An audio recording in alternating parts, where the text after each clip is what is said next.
Flat Earth Debate, Uncut, and whatever show we get out of this recording. I'm your host, Nathan Oakley, and if you're new to this channel or you've not done so already, then be sure to subscribe, hit the bell notification icon, and join button to keep up to date with the Flat Earth Debate. Now, we are not joined by anybody at the moment, as I've just had to shut down a live stream for about the 5th time in a row because of my hardware crapping out. And it's new hardware, so as much as I could normally be forgiving of equipment taking 2 straight months to tune, this PC has literally taken that long so far to actually get working, which is incredibly frustrating. But such is life sometimes. What I think is the issue is the memory. Basically, on 12th generation Alder Lake processors, they have a crap memory controller, and it's not sufficient to run 4 sticks of memory in dual bank or quad bank, whatever it is. 4 individual sticks giving you 4 individual banks, which means that given that each individual stick is technically the same as DDR4 with 2 banks, because they can interleave the memory processes between the banks that are already there, because there's twice as many on each stick, it's like running a quad rank, a bit of a tongue twister, a quad rank configuration from DDR4, putting excessive strain on the memory controller. And 13th gen, as I understand it from some of the reviews, has got a much stronger memory controller, and you can easily get memory running at its rated speeds. Unfortunately, I can't with 4 sticks in this particular computer.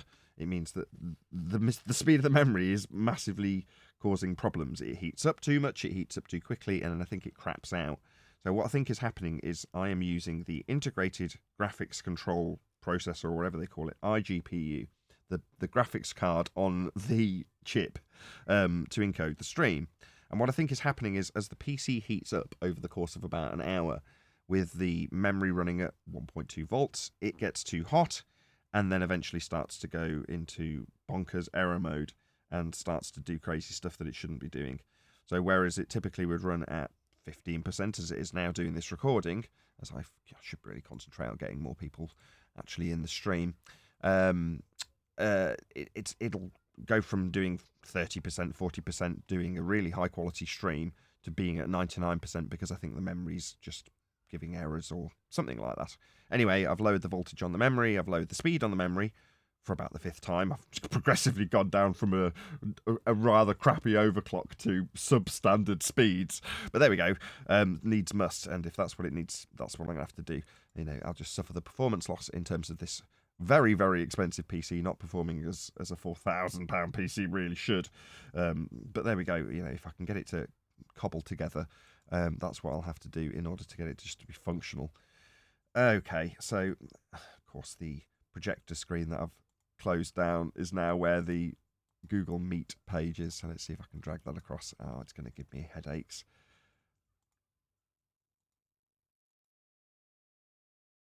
No, it doesn't want to do it. Right, let's see if I can grab it from the other page. Your name's disappeared again, Nathan. I don't know if it's something you're doing or it's related. Might not be. No, it's just gilded one day. Don't worry about it. All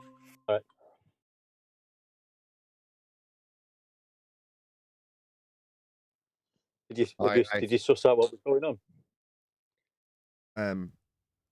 I don't want to say yes. Can I interject just for a sec? I rang my tech guy. Is this going live? No. Not yet. Right, good, because he does provide streaming services for people. To see if he might be able to have a look at your computer and help. He says, yeah. He said, when you've got it running,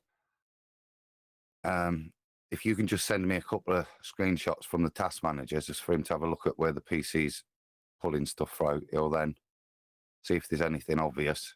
And if not, give me a call and we can get in touch with you, and you can even dial in and have a look at it if needs be. Oh, that's really kind. Yeah. I think I know what the problem is. It's the memory. So I've dialed back the memory about 50 million times, and I keep dialing it back and back and back and back and back. And it's always the same problem. So the iGPU doesn't have, it's not like a normal graphics card where it's got video memory on the card. It has to use the RAM. So as soon as I start encoding a stream, it hammers the RAM. Well, the RAM just overheats if it's anything above stock voltage. Like literally 0.5 above stock voltage, it overheats, which is frustrating. But there we go. So now it's back at stock voltage. Hopefully it won't shit the bed during the middle of a show. We'll see. I was just on that in terms of just crisis management for now. The issue seems to be you're recording and streaming. Maybe until you get it stable, just abandon the recording. And if you end up losing it, it's just that's the only loss, isn't it? That recording. Whereas at the moment, you're losing a lot more. Nah, I don't want to. I don't want to do anything less. I want this computer to do more. That's the bottom line. And given it's 10 years ahead of the old computer and double the price, I expect it to be able to do certain things. Record and stream is the minimum I expect from it. So no, I'd rather chuck it out the window than stop recording. So no, but I think I know what the problem is. And look at it. Any problems? Take those pictures of it. I will send it to me, and then, like I said, I'll get. Cold was everything remote. All my PCs in the shops and here at home, so we can dial in and sort out whatever needs to be done. If and it does sound like a streaming issue, so it is his specialty, really. So. Yeah, it is. It is a streaming issue. I know what. I'm pretty certain I know what the issue is, only because I've never downloaded so many monitoring pieces of software. You know, CPU, Z, hardware info, Prime. What's the other one I got? That was his can't other remember. warning. Ada 64. There might be. You name it. I've got all of these different monitoring softwares, and typically the only reason people get these pieces of software is to overclock their PC, not to underclock it, not to fight temperatures with an underclock. That's not typically what they're used for, but that's what I'm doing with them. Fighting a PC that is constantly on the brink of wanting to overheat. And if you fight one aspect of it and get the GPU to stop overheating, the CPU will start overheating. So you fight that, and then the iGPU causes the memory to overheat. So it's just you're constantly fighting this battle to stop the damn thing from overheating. Oh, I've never experienced anything like it. But there we go. That's life. And as I'm pretty certain I've figured out what it is. I've said that so many times. It will shit the bed tomorrow. I know it will. I don't know why I'm laughing. Now the second time you said that. What? That I know what the problem is? Yeah, so you're on 7, so you're still good. Okay. Yep. Right, Do you know to cure the problem, Nathan? Then I know you know what it is, but do you know what to do about it? Is it a big job or just no? It's just turning down voltage. I know how to overclock a PC. So the last PC was the complete opposite of this, right? I overclocked the snot out of it, right? On air cooling with no fans, you know, and it was the same. It was a top of the range KSQ unlocked CPU, and I just overclocked the crap out of it, and it ran quite happily without making a sound 99% of the time. This PC is very different because the people who built it are wankers. So, for example, they've put budget Noctua fans in. Now, for most people, they go, oh, that's fine. No, it's not. It's a $4,000 passive PC. Why have you put fans in it that have got corners cut on them and make noise and rattle and haven't got any rubber pads to stop them rattling against the metal of the heat? Why have they done that? It just makes me want to shoot them. Very annoying. $4,000 PC, the least you can do is put fans with little rubber bumpers on them so they don't rattle against the fucking metal, plastic on metal. The moment they turn on, they rattle. They shake themselves in the casing. It drives me fucking nuts. Yeah? That's just one of a long list of things that piss me off about this PC. Now, I shouldn't be. It's a gift from a subscriber. And it cost $4,000. It cost him more than $4,000 because he had to pay a shit ton of money just to get it here from them because they refused to put it on the back of a van. Literally, they wouldn't lift the box onto a van. So it cost him about 350 quid just to get it shipped to me a month and a half after they had ordered it. Right? So the endless crap from the moment this PC was ordered for both me and the kind, generous soul that ordered it for me has been unbelievable. And little details like putting budget fans in an absolutely no costs spared, top of the range PC pisses me off beyond comprehension. The fact that I'm contemplating having to spend 100 quid on fans when it's already got 70 quid's worth of fans in it. It's like, why didn't they spend the extra? Why did they buy stripped down fans on a very expensive PC that's supposed to be silent?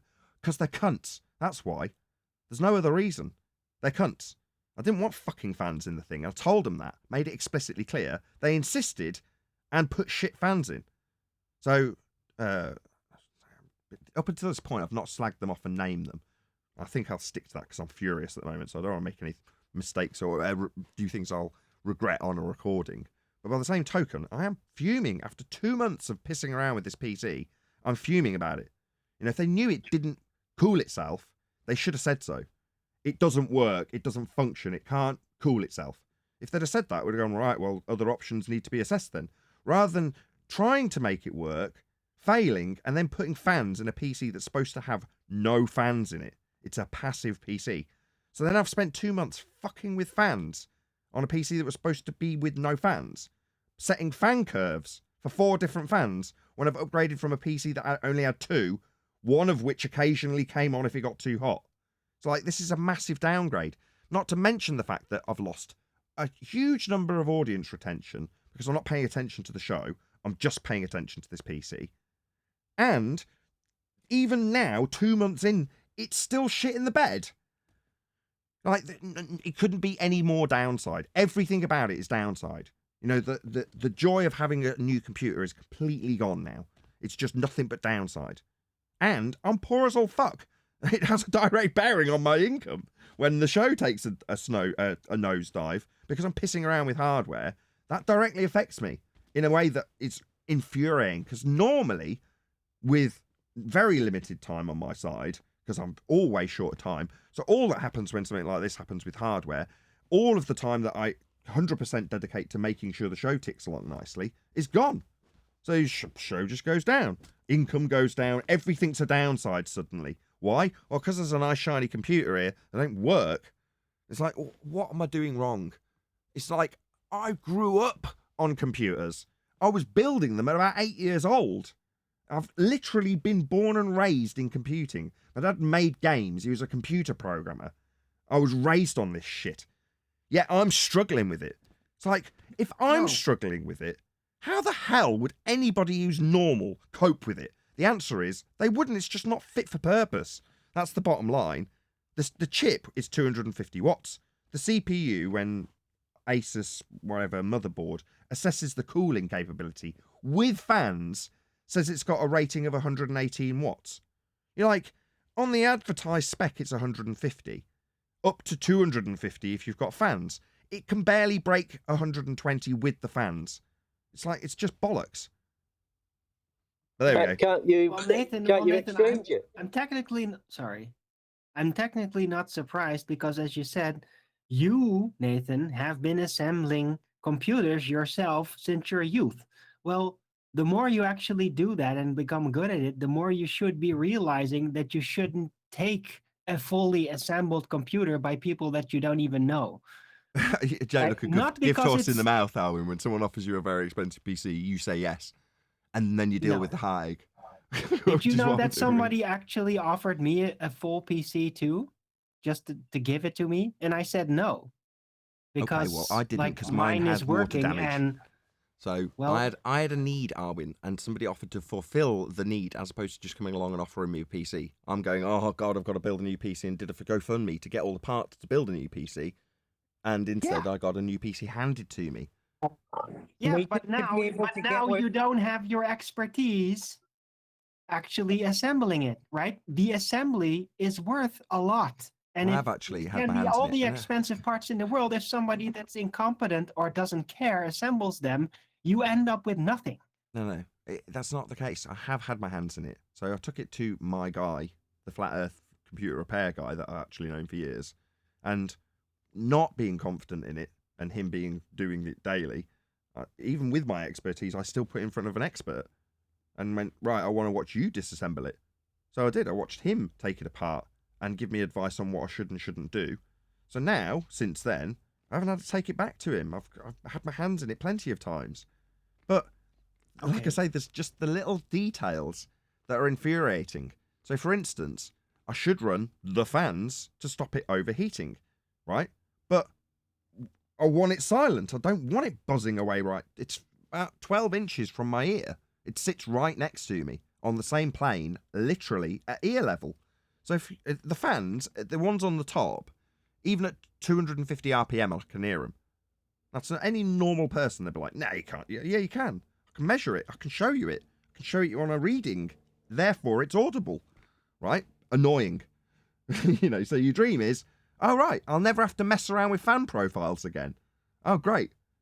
No, not at all. 2 months of pissing with fan profiles, 2 months of lowering voltages, 2 months of messing around with all sorts of different power profiles and power settings, all of which going in a downward direction. You're like, what the hell? Shouldn't have to do any of this. Well, the only other alternative Broke up. heavy running computer would be to use water cooling, but that's really complicated. This is equivalent to water cooling. But silent. The block is designed by EK Water Blocks. The block that attaches it to the very complex air cooler that's passive without fans is akin to a very complex water cooling system. Do the show in a freezer. But it doesn't actually use water, does it? No, it uses air. Right. So then it's not a water cooler, right? Because with a water cooler, you can have a pump that's relatively super silent, pumping a whole lot of water, right? It seems to be very Yes, okay. effective. It's just kind of Thank you. tricky. I appreciate that. I wouldn't have built this PC the way it's been spec'd, but to Paul's credit, the guy bought it, right? He's heard me on the show talking about passive cooling, and he's got an enthusiastic appreciation, because he's got some, of passive PCs. He's got a passive PC, several passive PCs. So he's like, there's a new one out that's really good. Right? That's what I've got. He's bought it for me. So, all's fair in that regard. It's like every single review that I've read on it and watched on it have said the same thing. Right? It's almost good enough to cool these high power parts. And then they move on. Right, okay. Yeah, it is almost good enough. It's almost good enough. Yeah, but when almost good enough causes the show to crash, then it's far from good enough, is it? Do you see what I mean? Well, it's not doing what it says on the tin, is it? I mean, can't you just exchange it under the Sales of Good Act or something like that? Why can't you get what you paid for, Nathan? Yeah, that's how I felt on day one, and it's how I feel now. But by the same token, it's here, I've got it, it is a functioning PC, and I can and do know how to turn the wick down on a PC. So it's just after 2 months of turning the wick down and going down and down and down and down and down, eventually you reach the point where you're like, at one stage when they were building it, they said, if we don't put fans in it, you won't get the performance out of it.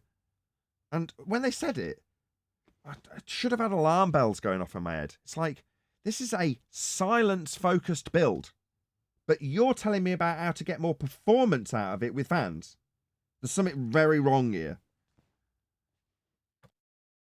Right, but that's because passive cooling works really well on the small scale, but if you run heavy computers, it doesn't work great, right? But I mean, you're right. you ever seen like high functioning server rooms? Yeah.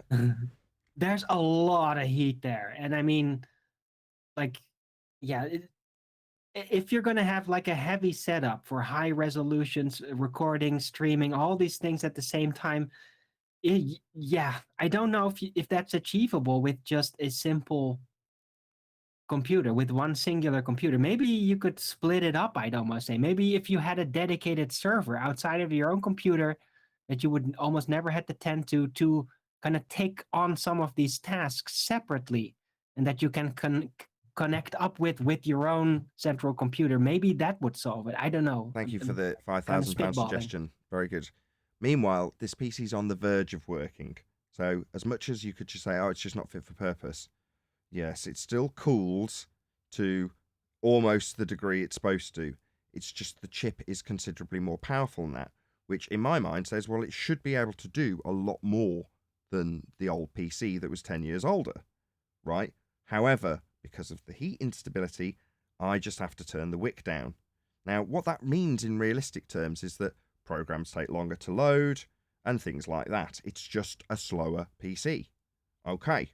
But so long as it's stable I can cope with that. And when I say slower compared to the blistering speed of an absolutely up-to-date PC. Slower than that, which isn't exactly a third world problem. You know what I mean? That's very much a first world problem. So I'll cope with it. It's not that bad. It's just annoying, right? How about compared to your old computer? It's leaps. It's about twice as powerful. I was explaining this to Anthony when I broke it down after semi getting it under control. I was like, it's 10 years newer, and it's 2x the performance for 2x the price. So that's not really progress as far as I'm concerned. Yes, it's twice as fast. There's no two ways about it. It's twice as powerful as the old computer. Well, it's a heat issue, isn't it? I mean, you're never going to. Oh, that was the other thing. Yes, one deck. That was the other thing I noted to Anthony. I'm like, it's double the price, double the performance, and double the heat output. That it just doesn't. That isn't massive leaps and bounds forward. You know, Moore's Lord's dead. There's no two ways about that. You know, things don't seem to progress in computers. I've been watching this guy called Frame Chasers, and he keeps pointing it out. He's like, all these people who get enthusiastic about the next generation of hardware are getting caught up in the hype train of the manufacturer telling you about what they call 2x the performance hype. And it isn't. It's an incremental change, and certain aspects of it don't change at all with a new generation. It takes a long time for the things to actually show significant improvement. Now, from that perspective, this PC is significantly better than the old one, right? But I want it to perform at its best, as opposed to, it's kind of chilling, so it can stay cool. I can see how it's better. It's showing real well. But maybe, Nathan, maybe you need to run it similar to the old one, and over time, different aspects will update the softwares and the drivers, and over time, it'll run better and longer. Nah. No. Well, I'll be honest. Let me just explain why not. The problem is heat. The problem is heat from the RAM. It's not a software issue. It's a heat from RAM issue. It's in a very hot box, and the RAM is very heat sensitive. So me saying, well, it's rated at 6,000, so I want to run it as close to 6,000 as is humanly possible. 6,000 completely shut down the PC and had to be completely restarted. 5800 causes it to hard crash and boot loop. 5600 will load, but crashes after about an hour once it gets hot. 5400 will run a show until it gets hot. Then it'll start to crash programs. 5200 will run a show for several hours, but as I found out today, if my daughter happens to have been playing Minecraft before the show, that is sufficient to heat the RAM up enough to cause it to crap the bed and not encode the stream properly on the iGPU, which needs the RAM. So it's been dialed back. You've got fans on it, haven't you? Sorry? Sorry. That's it. I'm saying you've got. Let's just finish off. Oh, it's tedious, I know. That's at 1.2 volts for the RAM, right? Which is one notch up from stock, which is 1.1 volts. Now it's at 1.1 volts. It's at stock. So as far as I can tell, it cannot sustain a RAM overclock of any shape or description. Okay, I'll accept that.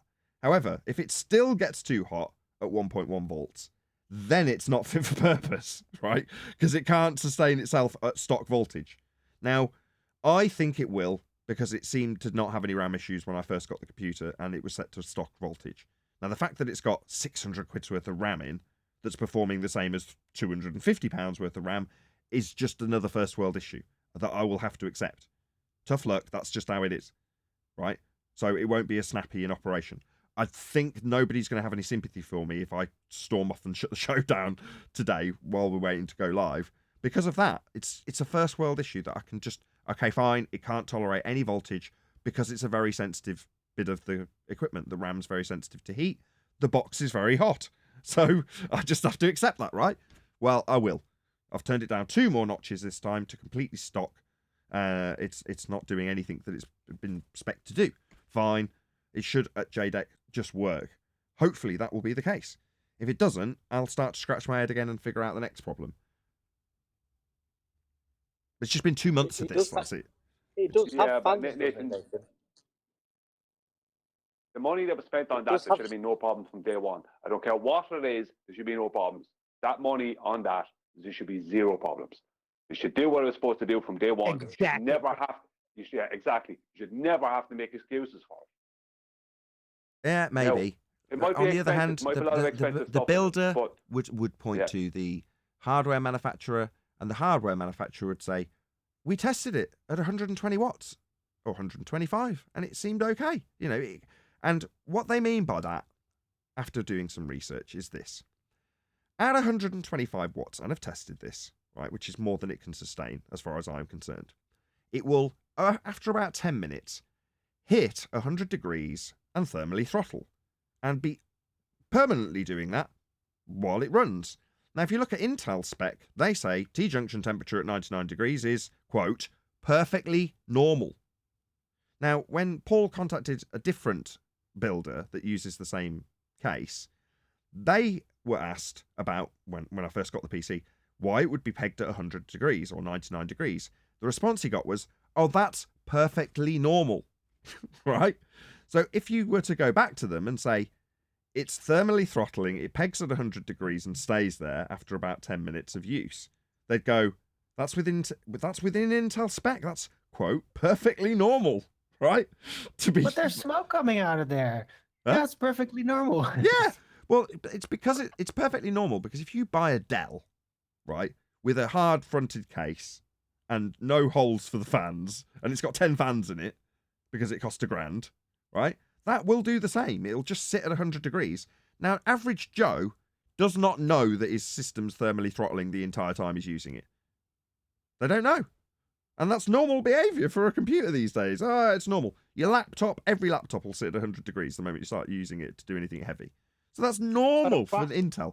So it's not doing anything that's not normal. Now, right? The RAM, on the other hand, is.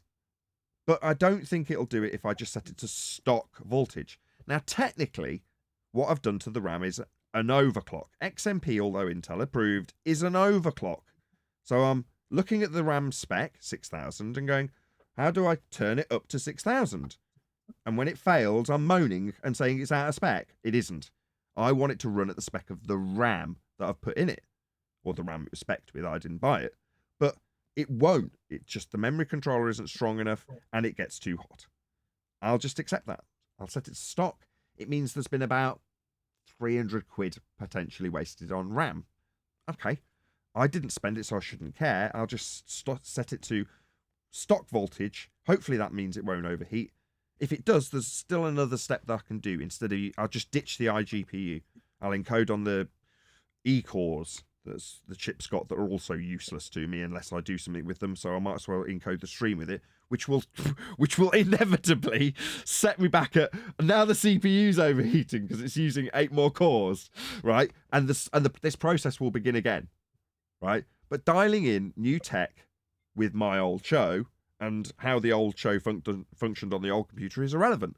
How I set it up to function on the new show, on the new computer, is all that matters, right? Nobody will give a crap in terms of how the system doesn't fall within my determination of what it should do, and what everybody who's any sort of vague idea about computers would also say is a reasonable amount. You shouldn't be going over about 90 degrees occasionally. Certainly shouldn't be sat at everything that you can measure at 100 degrees. But that's just how this PC behaves according to the people who build it and the people who spec'd it. And at 120 watts, that's what it's supposed to do, and it's within Intel spec. So what are you moaning about? Well, Nathan, to me, it really all sounds like you're describing bodybuilder syndrome for computers, right? It's like, oh, they're stronger, they're bigger, they're more muscled, but yeah, it doesn't actually help them practically all that much, right? Bodybuilding.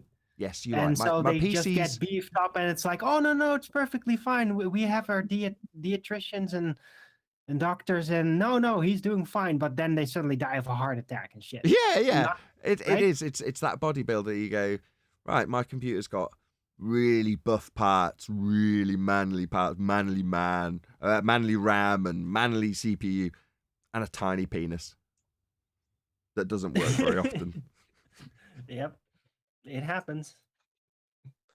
So the problem is heat. Why don't you do the show from a freezer? That's all. We're going to do the show now. Oh,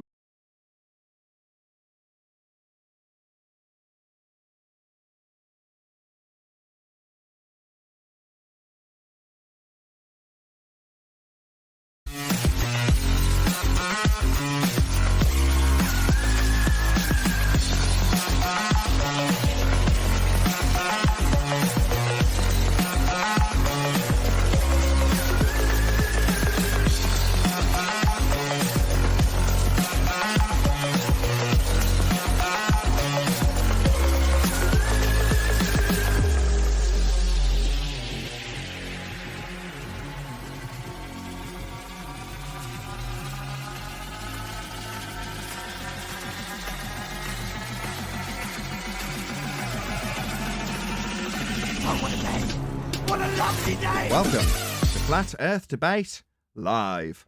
I'm your host, Nathan Oakley, and if you are new to this channel, or you've not done so already, then be sure to subscribe, hit the bell notification icon, and join button to keep up to date with the Flat Earth Debate. If you would like to support the channel, there is a super chat that runs alongside each of these shows while they are live, and there's also a PayPal, Patreon, and crypto link in the info box below the video. Most importantly, if you'd like to join the discussion, simply mute the page you are currently watching. Then click the link in the info box below this video to join the panel and express your views on the nature of Earth. If you do join, please don't swear. If you do, you'll be ejected. And if you are, please don't try to rejoin the stream using sock accounts.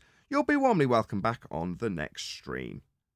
Now, we are joined by Arwin, Neil, the Adam Meakin, Brian's Logic, Sleeping Warrior, Chocolate Sane, Refracted Curvature, and a whole bunch of people in Gilded. So welcome, one and all. Hola. Hello, everyone. Hello. Good afternoon. 1 hour late. 1 hour late on the live Afternoon. stream because of a RAM and iGPU encoding issue, which I've bored everyone to death on the pre-show, so I won't rehash it now. And the reason we've just got the scanning map radar thing with UFO and numbers going either side of it is because I've cobbled this together to see if it was actually what I suspected, and the recording immediately worked. So anybody who's listened to this from the beginning of the recording will be going, yeah, this didn't have a very good start. Like, you weren't really enthusiastic about it because I thought it wouldn't work. But my fix did actually instantly work, and now we've got a live stream and a recording, Adam, all working at the same time. Hopefully for the rest of the live stream and for the rest of eternity of the live stream that we have after this one. Anyway. Indeed. So let's do a bit of housekeeping with a decent stream actually going out to the audience. Any evidence of a physical geometric sphere edge horizon, formerly known as the curve of the Earth? Let me get to the end of the question. You did this last time. I've delisted that show, although it went out in terrible quality. Any evidence of a physical geometric sphere edge, that's a horizon formerly known as the curve of the Earth? No. Well, they tell you if you climb a tree, a tall tree, you'll be able to see it. I've not tried it yet. If you climb a We tree, you wouldn't what? expect to see the that's a new geometric one. horizon. Hold on, Owen. Sorry. Say that again. One deck. Yeah, I was Googling this, and one of the options it tells you if you do some research, it's telling people if you climb a tree, you will be able to see the curve of the Earth. That's what it tells you when you research it. Yeah, I've seen that one. It says literally just climb a tree, see curve. Oh, okay. Yeah, I've seen that.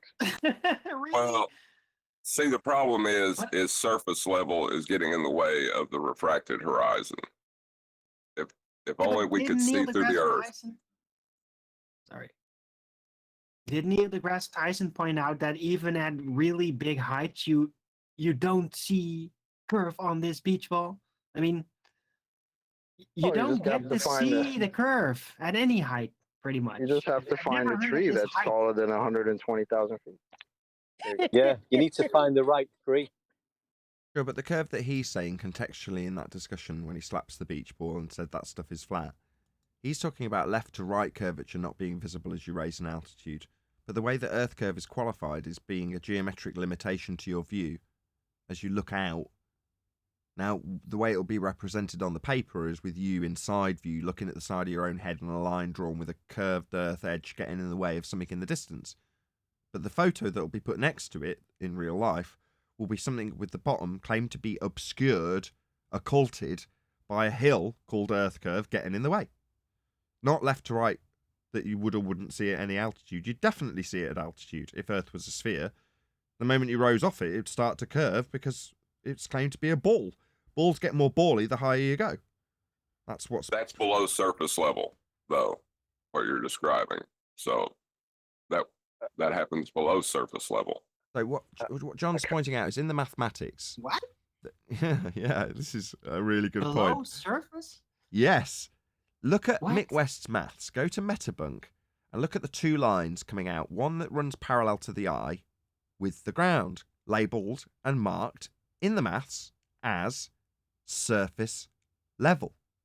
Now, below that tangent plane, marked as surface level in the maths, necessitated for the maths, you have an Earth curve edge horizon falling away from that point. As you'd imply, it's a tangent, right? Tangent to your feet or your eye, with an eye line parallel to it at surface level. Well, that has the globe Earth dingleberry dangling beneath it. So what John's saying is, when you describe the Earth curve edge getting in the way, all of that is taking place below surface level in the maths.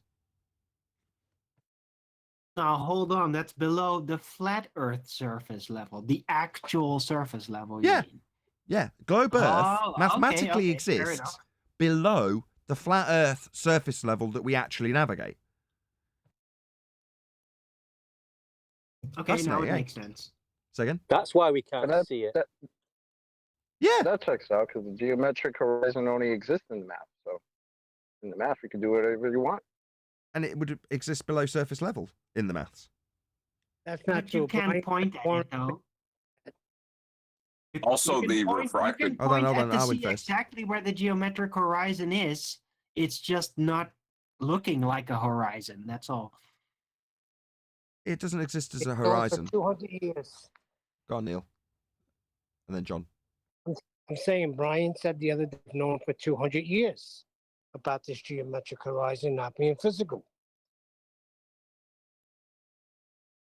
I kind of do miss that aspect where they used to say that, oh, so why would you expect to see curve left to right?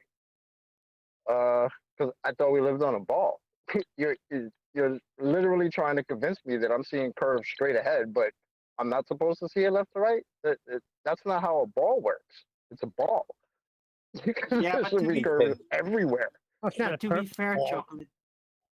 Yeah, but technically, when you're like, even your field of view, right? It's always like, yeah, even on the ball, it's still going to be basically a circle around you. But you should see, it should always look, the higher up you go, more and more like you're hanging over a hill, the higher you go, right? Because then the curve, the actual curve of the sphere should become more pronounced over distance. So you shouldn't technically see like left or right curve, but only because of perspective. But Well, it doesn't over really- a vast distance, if it literally the entire object of supposed sphere Earth just Wait, I don't becomes understand. distant How to come- you, then yeah, you should see it. How come you can't see left? I don't get that. Well, it doesn't The matter if circle the of horizon view. curve.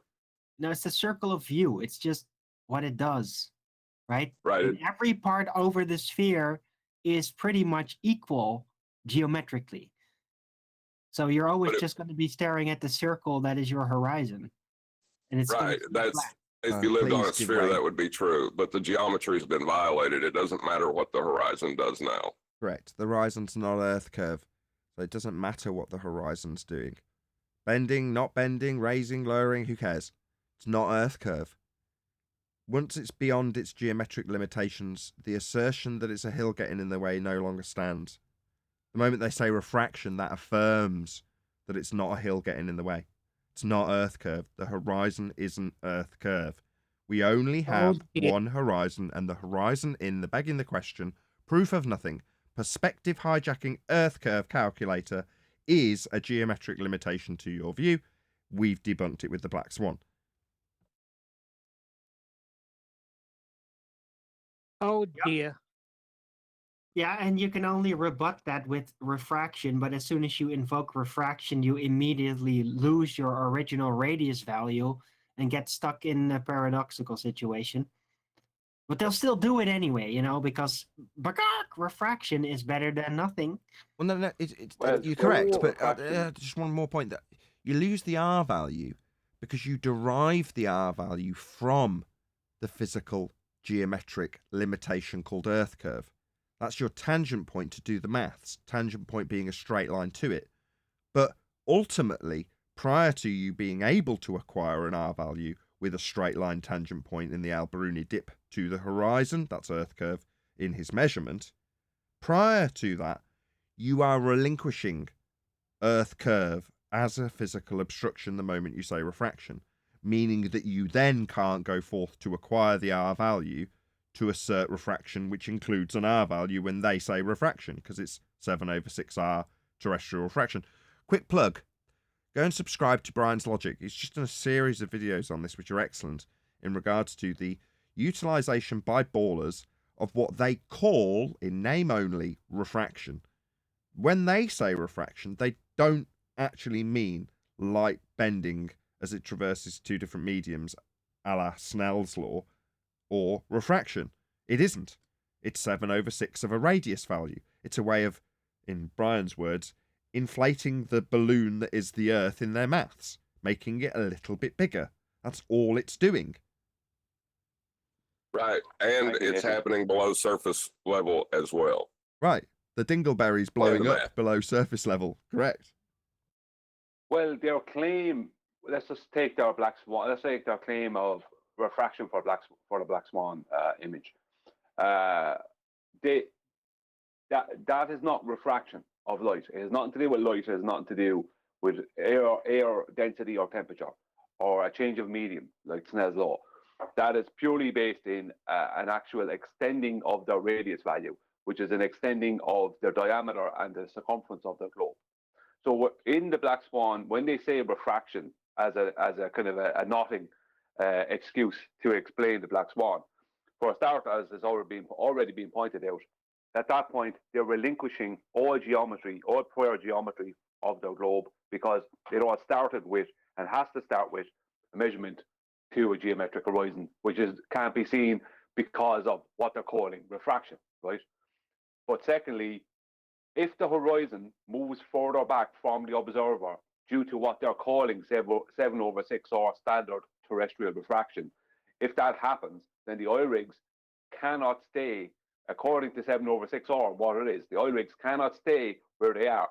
The oil rigs must also move back, because it's an extending in the size of their circumference. So that would mean that everything within the observer's view must move back. So the horizon can't move back and have the oil rigs in the foreground of the horizon. If geometrically the oil rigs must be behind the horizon, then if the horizon moves back due to an extension of the radius, then the oil rigs must also move back and be behind the horizon. But they're not. They're in the foreground with the horizon behind it. So it's like a double kill shot of the globe. Exactly. Not that it's needed. Exactly. So wait. I give it in the story. You've got a guy stood with a hill. He's stopping in a guest house somewhere, and there's a beautiful view of the hills. And as he looks out, there's a tip of the hill, and in front of that hill, you've got a sheep field, and behind it, as he came up the hill, he noticed there was a farm on the other side of the hill. Now, when he gets up the following day, he's never going to look out the window and see that the hill that was blocking the farm is now behind the farm, with the farm completely visible and the hill behind it. Hills don't behave in that way, and that's what a physical geometric limitation called Earth curve is claimed to do: block boats and buildings. Because it's a hill getting in the way. No, we can show it beyond its physical geometric limitations. And begurking refraction at us affirms that it's not a physical hill getting in the way. It's not Earth curve. While you think trying that- the okie doke of telling you it's refraction, meaning it's optical, but they put this R value, which should be a geometrically measured radius of the physical sphere Earth. We'll just take that, put it in an equation, and then change that to prove it. How do you prove the very number you're changing in order to prove it. Well, That's ridiculous. when they used to say it was a physical geometric limitation and describe it like a hill, do you think that was so it would lead into a topography red herring? I don't know what you mean when you say lead into What a do you mean? topography red herring. You'll have to expand on what you mean, and maybe tell me what the red Well, a herring lot is. of times when you start talking to them about, you know, the nature of Earth's surface, they'll want to say, well, there's mountains and there's hills and there's valleys. It's not flat, you know. That's what Ruhif kept doing, was confusing. The same people who eventually told us it was locally flat.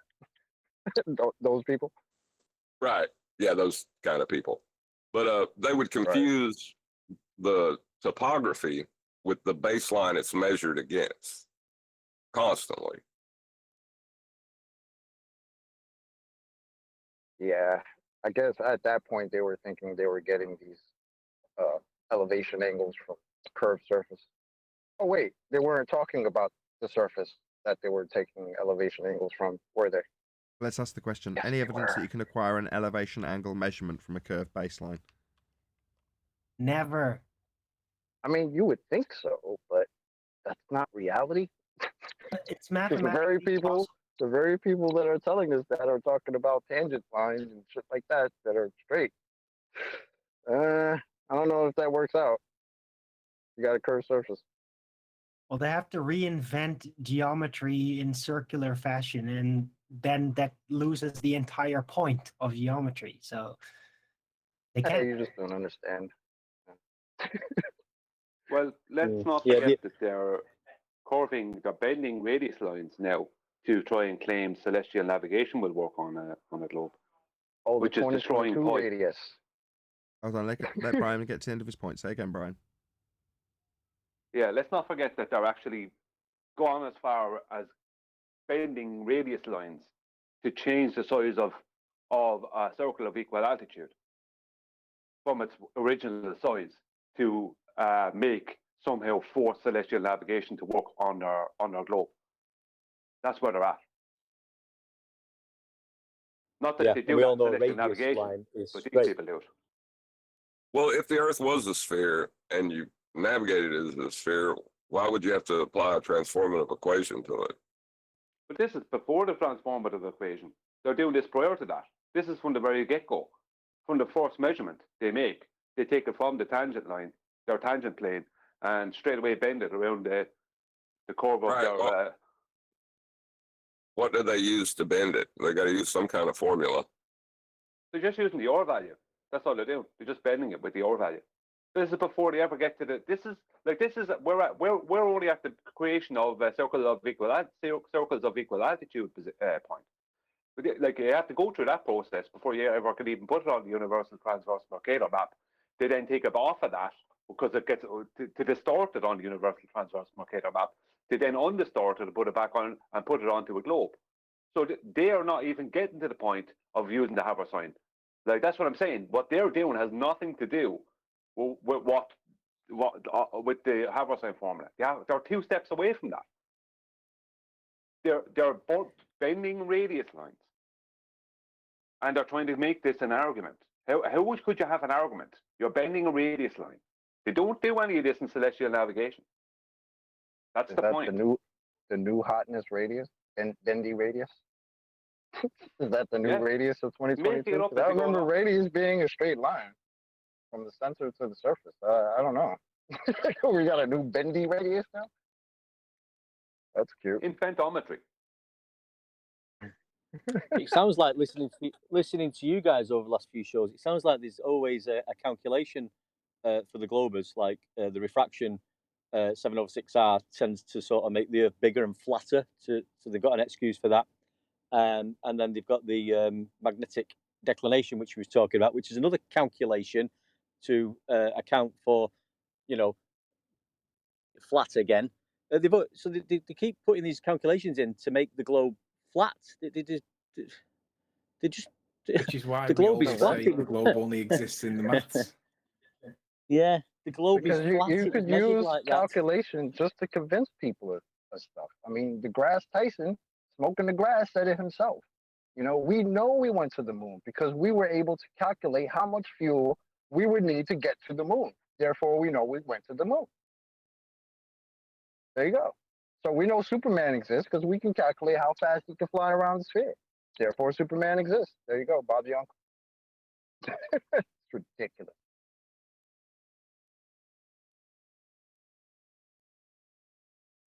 Any evidence of the distance to the sun? In the sky above my car right now. A At very an Darwinian angle. answer. It's I heard it was at an angle. 93. It's I at heard it an was angle. 93 million Physical? miles away.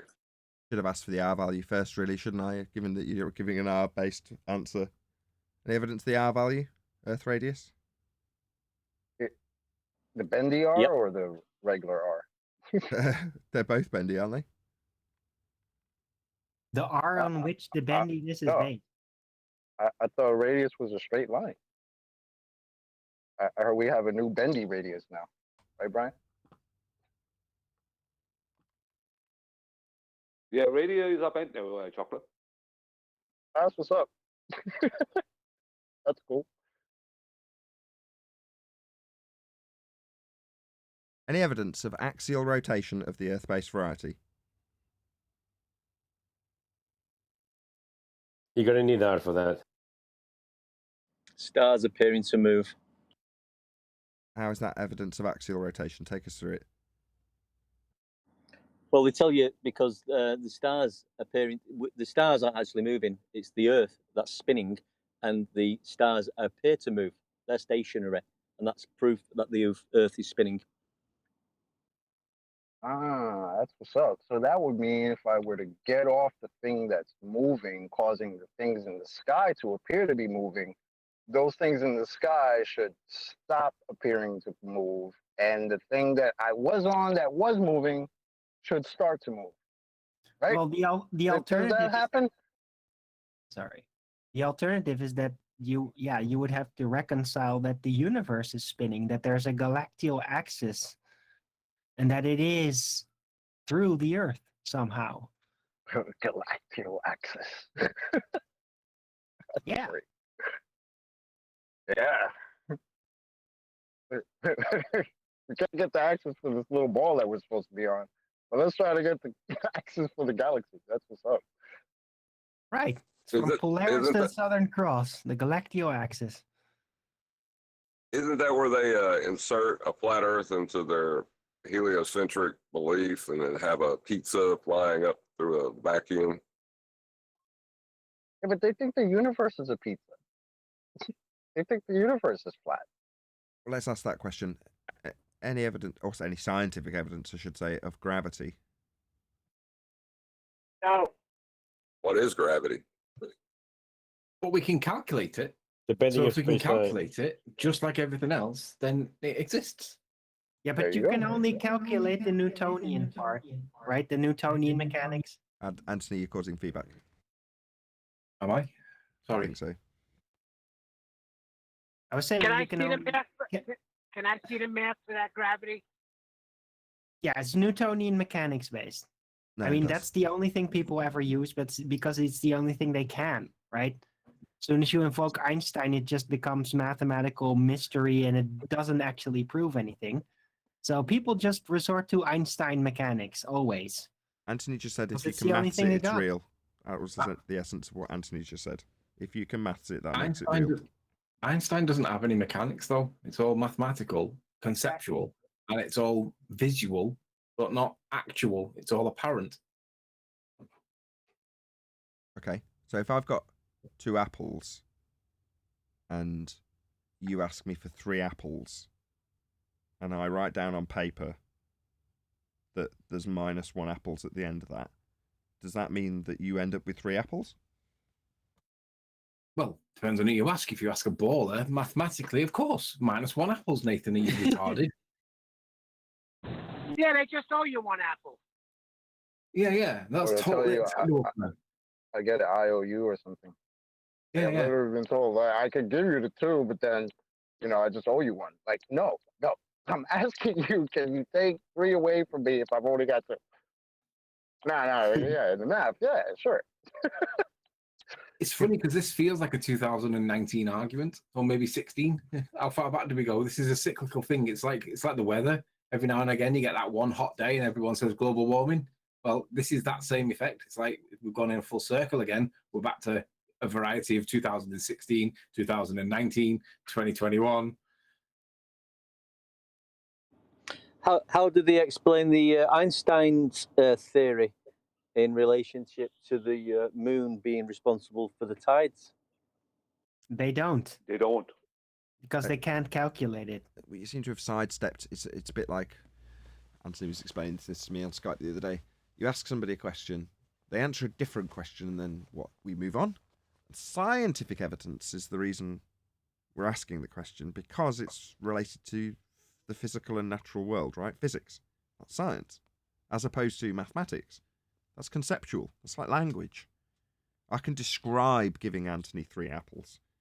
Yeah? Forget about -1 apples. I can just describe giving them to him. I gave Anthony 3 apples. Now, contextually, someone could come along after the fact and say, well, that was hypothetically speaking. Another use of language. But at no point has anybody got any bloody apples. Now, if you're dealing with apples, that's physics. If you're dealing with the physics of how apples grow, that's something that science can deal with. That's an effect. But dealing with -1 apples, conceptually, is a language thing. It's not a physics thing. So the question is, any scientific, putting it squarely in the physics realm, evidence of gravity, not maths. Well, Nathan, the problem Well, is what about- we have to define what gravity. You'd have to define what it is you're asking about, because it's Gravity. It seems to me there's more than one definition for it. Even though we know there's a current one, there's an older one, and there's another one called specific gravity. So, which gravity are you looking for scientific evidence for? Is it just for any of them? Whatever you want to call The one gravity. that is not really a force, but you can think of it as a force. How can you have scientific evidence for something that is not clearly defined? You don't even know what it is you're trying to prove. Just make it up. Well, what if we use a hypothetical medium, and we can say light's a wave using the convention we measure one of its phenomena with, and then we'll say it's all waves within this hypothetical medium. How about that? Can we agree on that? Always being within a hypothetical medium still doesn't put it within the realm of physics, does it? Hypothetically. Hypothetical physics. Hypothetically physical. What's No. the DV, Nathan? DV? You're asking for scientific evidence. What's the DV? We That's find beyond no me. I don't know. hypothesis. There is no phenomena for them to claim. I'm not a baller. I'm asking because there isn't one. Well, I can't help you then if you can't even give me a DV. Are you asking me to give you it? I'm saying gravity is something that's discussed. It's claimed to do all sorts of magical things. Now, I'm not claiming it, but what I am saying is there's no physical evidence for it, let alone science. But that's what it's claimed to have backing it, science. So let's see, based on the claim that the scientists to back the claim of gravity, whatever it may be, I want to see that science. That's why I'm asking for it. Yeah, well, that's why I'm saying give me the DV, because if you can't give me a DV, then how can I produce a yay or an A on the scientific evidence? That's beyond me, Brian. I can't answer that for them. But I'm not the one claiming gravity, am I? I got Just one. don't and say you did. That seems to work out for them. Planes flying backwards. That's scientific Yes. evidence of gravity. When who's observing planes flying backwards? Right. That you observe planes flying backwards from this hypothetical medium. Okay. Back to the hypothetical medium we're not in. Right. But you would have to be there to see them fly backwards, but they just seem to be conserving their linear momentum on Earth. But that's actually them flying backwards in a hypothetical medium. But in reality, they're not. But in the reality that we're not. Well, Okay. we don't really have to work at the really is level. Correct, chocolate. We don't have to work at the really is level. Exactly. You got it. Gotcha. Here on Yeah, Flat Earth Nathan, you Debate, should be on asking a for- really is level, I'm asking for any scientific evidence of gravity. At the really Yeah, is but level. Nathan, sorry. Ask again, Nathan. Ask again. Sorry. Any scientific evidence of gravity? But yeah, your question, you should be at what your question is flawed. What you should be asking for is there any sciencey type stuff that will support gravity? You mean pseudoscience-y like stuff? You know, sciencey stuff. You know, like calculations and Venus and all this kind of thing. But Do you know, if it's not I was happening in listening to, physical reality, if it's not happening in physical reality, there can be no scientific evidence for it. Yeah, But but when the you problem play with Nathan's question is Nathan's question has too much of a high standard attached to it. That's what's wrong. We get claimed. There's claimed to be science for gravity. I don't see how asking for it is a too high a standard. That's not unreasonable, is it? What? Well, if you can't even give me a DV, you know what I mean? You're asking for a lot and you won't give anyone a DV. What can they do? Third attempt. Dare you? What Brian's trying to do is force me, the person asking for the scientific evidence for a claim I don't make, to give him a dependent variable for a claim I don't make. And I'm asking the question to elucidate the fact that there is no scientific evidence and indeed no observed phenomena, aka dependent variable or DV, which is what I'm being asked for. Well, I'm not making the claim, third time. So why would I accept this burden of proof reversal fallacy to give you a phenomena for something that I say doesn't exist? Now, if somebody from the audience hears this and goes, "What, is he stupid? I know what the phenomena would be in gravity's example." Well, okay, tell me. Feel free. There's a link below. Join the Guilded server and tell us what the phenomena is. Apparent orbits. There you go. There's your DV. Things falling After all down. Questions, he didn't even have a DV. Hold on. DV. Apparent hold on. Apparent orbits. That's not a DV. Yes. It's an effect.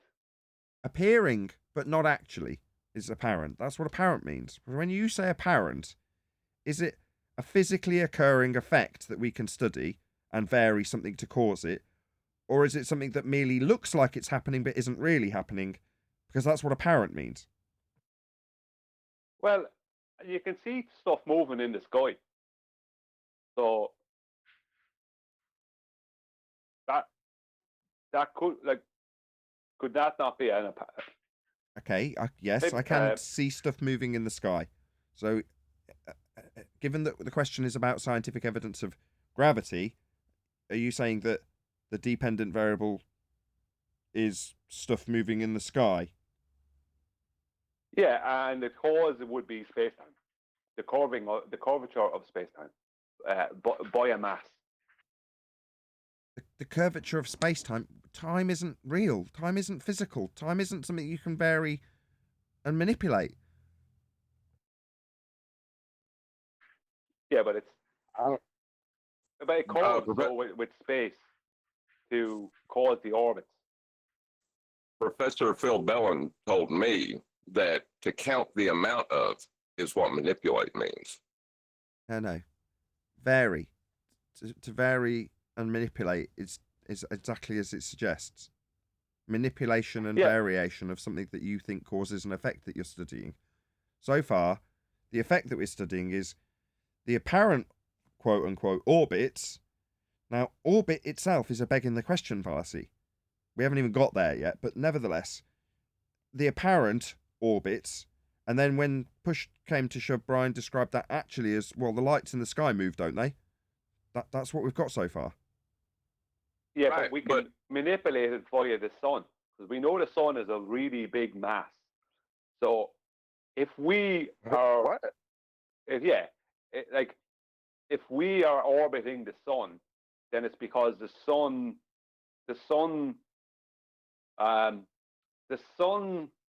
has a gravitational force. Oh, you messed up. You went there. You were doing so good until you went to the sun. Well, yeah, we have to manipulate something, John. What? When you change the definition of manipulate to count the amount of, then all you have to do is mathematically deduce a radial function to your presupposed orbits, and Bob's your uncle. That's what I said. But your orbits are begging the question, fallacy. To Brian's credit, he did actually say he got this notion from Phil Bell. So, you know, vary and manipulate, count. That's Phil's shtick, isn't it? He's not really got his head screwed on properly in that regard, has he? Yeah, he doesn't know what manipulate means. Physically alter. In that, Nathan, there is no. Sorry. in the discussion that QE was taking part with Sleeping Warrior, and you know, didn't one of the astronomers claim change the filter on his telescope? That was an independent variable. That may be, but without having to link this together for you, you're saying that if I vary the filter on a telescope, that's my independent variable. That will cause an effect to happen. That is an actual claim that was out there from a baller, yeah. Yep.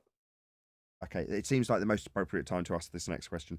Any single viable hypothesis, given the low standards we've just discussed, from any of the fields of astronomy, cosmology, or astrophysics? Yes, then. What galaxy was it? What? Yeah, what galaxy was that, Adam? I had a yes. Go ahead, Adam. If filter A, then red dwarf. If filter B, yeah, then what? Blue dwarf. You know what I mean?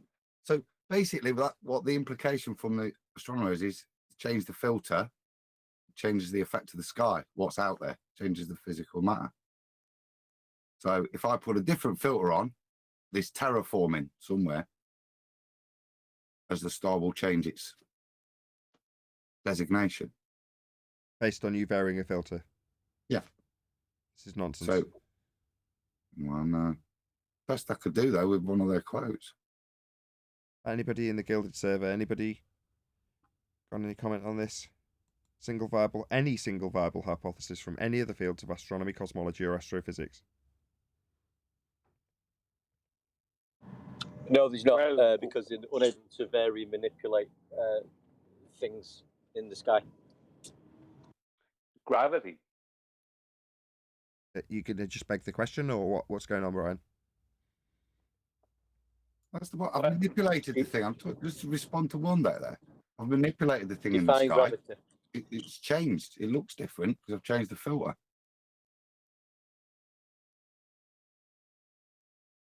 Yeah, Nathan. It You just know, looks gravity. different. When you, No. So, step one, observe natural phenomena.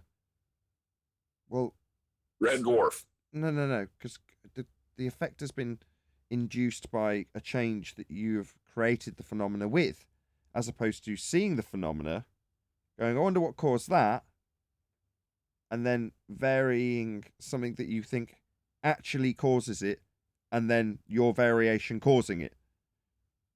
But you're not looking at a red dwarf and going, I wonder what caused that. You're going, I'm looking at the sky, but if I put this filter in, now I can call that a red dwarf. Correct? Yeah. If I put a different filter in, it can be a different type of star. I suppose I'm seeing something different. So I've varied something and I've got different results. But you haven't caused the effect because you're inducing the effect rather than seeing an effect and seeing if you can cause the effect with something that you vary. define cause, Nathan. You're joking. You want me to Well, look that's up what they're going what to. the dictionary definition of cause is? I'll do it. It's all right. I can If I'm going to play define ball it. or Brian, I'm going to have to use everything in my arsenal. I've caused it to look different. Yeah, but you didn't see it changing or becoming a different colour and establish why it changed colour. You're saying I can just cause it to change colour. It's like saying the grass turns brown. Okay, yeah, that's a phenomena. Yeah, something's happened. Something's occurred. And then you go, I know what caused it. Well, what caused it? This brown filter when I look at the green grass. See? That's it. I caused it to go brown. No. A person or thing that gives rise to an action, phenomena, or condition. Cause. A principle, aim, or movement to which one is committed. I committed to changing the filter. And making the grass go brown. Because that's the cause You of don't know brown the grass. first thing about science. I'm Nathan. done with that now. Sorry. You don't know the first thing about science, Nathan. Oh, that's an excellent rebuttal, Brian. It's as good as a baller's response, I suppose. Brian's globe logic, all right. I don't know why I'm appealing to more ballers to come in to tell us how we should be on the right path to sphere belief. When, even when my own friendly side do it, I get irritated. Unban Rumpus. Unban Rumpus. No, it's never going to happen. Why? So you can come and lie to the audience some more. Because Well, it's it's so because they entertaining. It's because they should be coming in, telling us how stupid we are, right? Earth is obviously a ball. The whole world knows. Science has proven it. The whole body of science. Where are they all? Where's your flat out model, Nathan? I didn't claim I'd got a model. I will say that the flat Earth model is at present being used by heliocentrists. So they're right. We don't have a model. Yeah. They're using it. Sorry, just to make one minor correction to that, John. A flat Earth model is being used by ballers to assert we're on a sphere. It's called the celestial sphere model. Because there is a flat Earth model and others like it, doesn't make it my flat Earth model, nor do I believe we live on a model. That's a reification fallacy. We don't. They are often useful, and in this case, a flat Earth model is being used, and therefore useful, for convincing an entire world that they live on a sphere when they actually live on a flat plane, as used by the model they used to claim you're on a sphere with. Right, John? Yep. So when they say, show me your flat Earth model, but they're actually using it, a flat Earth model, to convince you you're on a sphere. Yeah. Yeah, the celestial The sphere celestial- model is what you get your latitude, longitude, general navigational maps. That all is derived from the celestial sphere. And what's the celestial sphere, I hear you ask? It's a flat Earth model. No, it's not. My brother told me yesterday, you moron. All maps come from a sphere. They all come from the globe. What's wrong with you, Neil? The globe came from the celestial sphere, which is a flat Earth model. He told me to show him proof. And when I explained it to him, he still denied it. So they're in denial. That's what it is. You Show him know? a picture of the globe burger. Here you go. Here's the celestial sphere. It's wrapped around a ball that you call Earth and think you're standing on. And the navigation method is done from the center of that ball on a flat plane. You call it the equatorial plane, and you think it's the outside edge of a sphere. If you chop the world in half that you think you're standing on the outside edge of and put you in the middle of a disc that's flat, that's the celestial sphere. You don't actually need the globe around the flat plane, you just need the dome of the heavens around you on a flat plane. That's how it works, and that's how your flat Earth, that's how your globe Earth came to pass from a flat Earth model that the globe's derived from. He agrees that they take all their measurements from the center, but he doesn't understand what the problem is with that. He's not standing at the center, and that center is depicted with a globe Earth that's surplus to requirements in that model. You don't need it. You can apply the Haversine formula. John's already asked this question, but it might be worth reiterating at this point, if you don't mind, John. If the Earth is a sphere and you navigate it as such, then why would you need a transformative equation called the Haversine Ask your brother to that. turn it into one? Ask him, why would you need to apply a Haversine formula? Sphere. Why would you need to ask your brother why you'd need to apply a Haversine formula, which is a transformative equation to turn the flat plane into a sphere? Why would that be necessary if you're already on a sphere? It wouldn't. Neil, ask your brother why they need to bring the angle to the center. What is the antecedent that's required for that angle to be brought to the center of our globe? I'm asking you now, what is that antecedent for that angle to be brought to the center of the globe? I'll ask him. No, I'm asking you to answer that. So I want to make sure you give him the right answer. What is the antecedent I'm in the for that middle of angle? a delivery. Hold on, I'm in the middle of a delivery. Brian's on a whole reversal of burden tack today, it Yeah, seems. I just tell the audience. Go The on. antecedent for that angle to be brought to the center is for that angle to be measured from a horizontal plane that is we call the surface. So without that horizontal plane being available to measure this angle, you wouldn't be able to bring it to the center, mathematically to the center of a sphere. It has to be measured on a real 3D horizontal plane in reality first, before you can then make the question and bring it to the center of a sphere.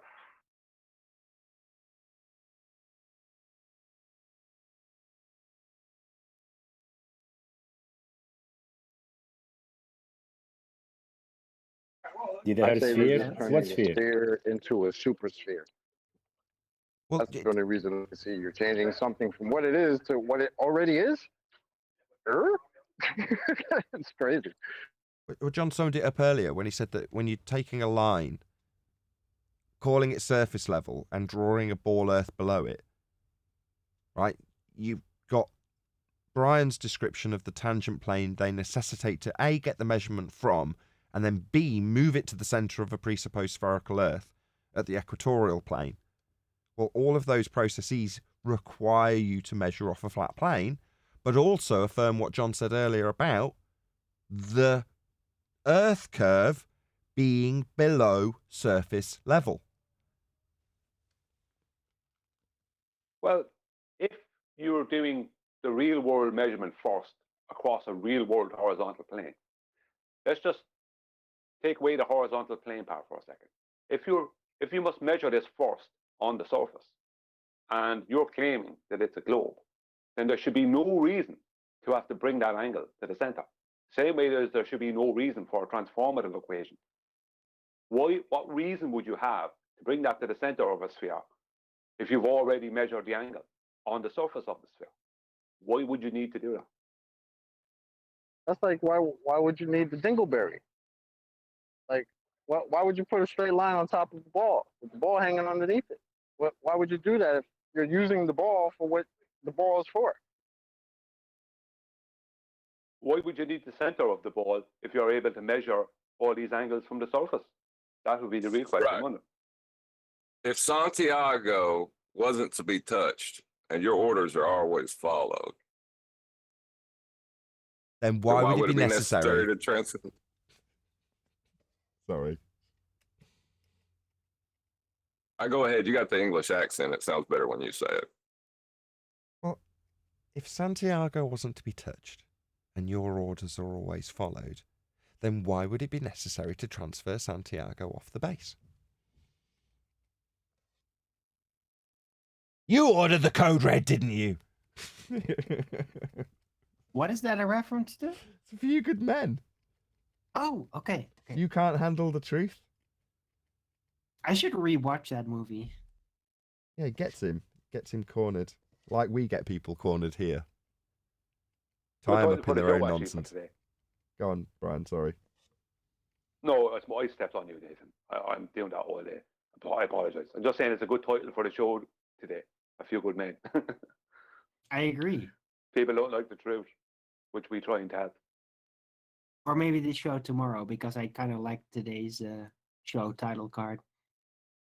It's killing the live numbers. So having a show that craps the bed because of a hardware issue, following it up with another show immediately afterwards, it goes out to even less people.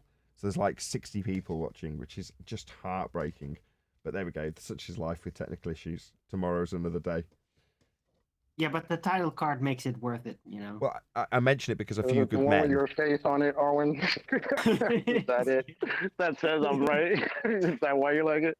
Ah, that's probably the Yep. reason for the lone live viewers. It's Arwen's face on the thumbnail. Got him.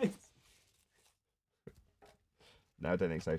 It's just doing, I know from past experience, if you do a live stream, then immediately do another one straight after, it just won't get pushed out to your subscribers even. So hardly anybody probably even realizes that we're running a live stream right now, which is heartbreaking. But yeah, the problem is that as soon as you cut off a live stream right at the beginning, is that everybody's gonna basically rearrange how they're scheduling their day because of that. Exactly. And then you can't get them back. Well, it's just YouTube It won't might promote be it. fewer numbers. Well, YouTube won't promote it. They just won't put it into people's subscriptions feed if they've already waited for a live stream. They've gone and watched it, and then 2 minutes after it started, I've cut the stream because my iGPU is having a RAM issue. You know. But there we go. Tomorrow's another day. Yeah, it might be fewer numbers, but shout out to those numbers. Shout out to you guys. That's why it's appropriate. What A few good men and women watching. Smash the super chat. Well, I don't think this is a bad show. This is a good show. And then people will be happy if they do tune into it, even though it is running a little bit off from the normal schedule. Heartbreaking, but there we go. At least I think I say this every time I solve this issue. Last time it was because there was a chipset update. This time it's because my RAM's too fast. when it craps the bed tomorrow, it'll be something else. But yeah, I'll give up on it. If it does it again, it'll be its last opportunity. So if it can't keep the show running on the iGPU for whatever reason, I'll just figure out how to run it on the E-cores of this 12th gen CPU instead. Whoever's making that noise. It's going to be fine. Everything will be fine. I'm manifesting it for you and everybody else is. It's going to be perfect from now onwards. We'll clasp hands together and sing Kumbaya. Maybe pray for the computer to Allah. I was going to do some kumbaya stuff too. The whole topic we're talking about now, whether the Earth's a sphere or not, right? That's pretty much settled. I mean, is there any more rebuttals? Got execute. There's many more excite. ways to explore and on how to think of the Earth as a globe. So yeah, it's not going away anytime soon. But the technical arguments have been pretty much settled. I agree. We've got execute. Okay. Is a newbie in Gilded. Hello. Hello, execute. Hello, Nathan. It's really good to be here. Oh, I'm glad you've joined. She's messaged that her mic isn't working. Fair enough. Well, at least we're seeing the dregs of people starting to join in our very new Gilded server. If you're watching this live, because it's not at a regular scheduled time, because I had a technical issue, and you're unfamiliar with the show, there's a link below the show, and you can join the Gilded server and challenge anything that anybody's saying. So if you hear something that you find objectionable, science isn't something physical, it's just a conceptual description of an idea that time's a physically manipulatable thing. Yeah, you can come in and say, nah, space-time's real, geodesics, of course. You can tell us how wrong we are when we tell you there's no scientific evidence of gravity.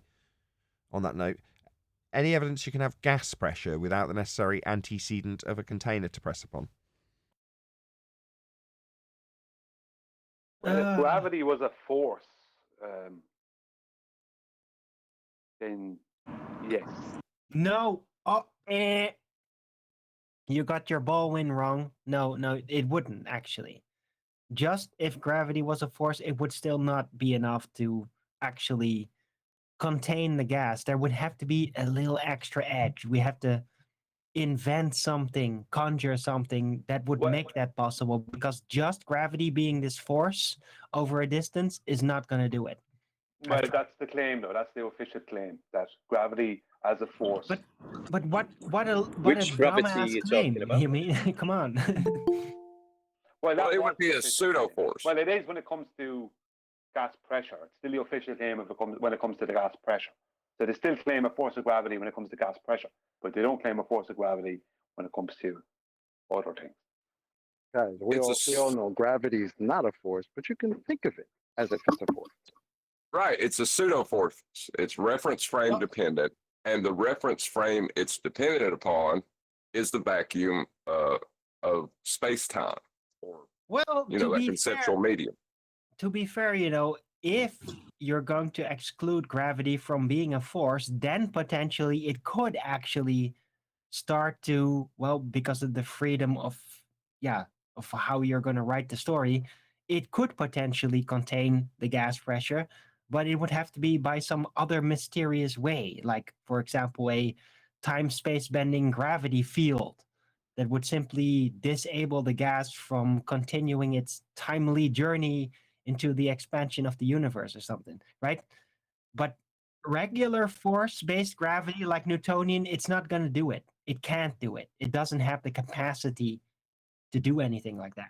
Right, before this live show ends, I've got to do a quick apology That's to false. Arwin, but after the super chat. So it says, Godzilla 37. I'm here specifically because I saw Arwin's face on the thumbnail. Can't believe that thousands didn't show. So I'm sorry, Arwin, I was wrong. The thumbnail isn't the reason. Thank you. You're welcome. Thank you, Godzilla. Shout out to Godzilla. Also, shout out to Chow Yun Cat, who said, salvation is found in Jesus Christ, for there is no other name under heaven given to mankind by which we must be saved. Acts 4:12. Thank you very much indeed for the super chat, Chow Yun Cat. Really appreciate the support. Lennox says, Not even technical Neil deGrasse difficulties Tyson? with a rolly eye face. Indeed, Lennox. 2 months worth. We'll get there in the end. That includes technical difficulties, Nathan. Hmm? That name is above technical difficulties too. A few good men, did you say? Say again? I said the name of Jesus Christ is above technical difficulties too. You're saying Remember I can the blame super chat you Jesus? had? I don't follow what you mean. Oh, I mean that name is above technical difficulties. So that name is above technical difficulties. That means Jesus can take care of it. That name can take care of it. The name that I shout out during technical difficulties.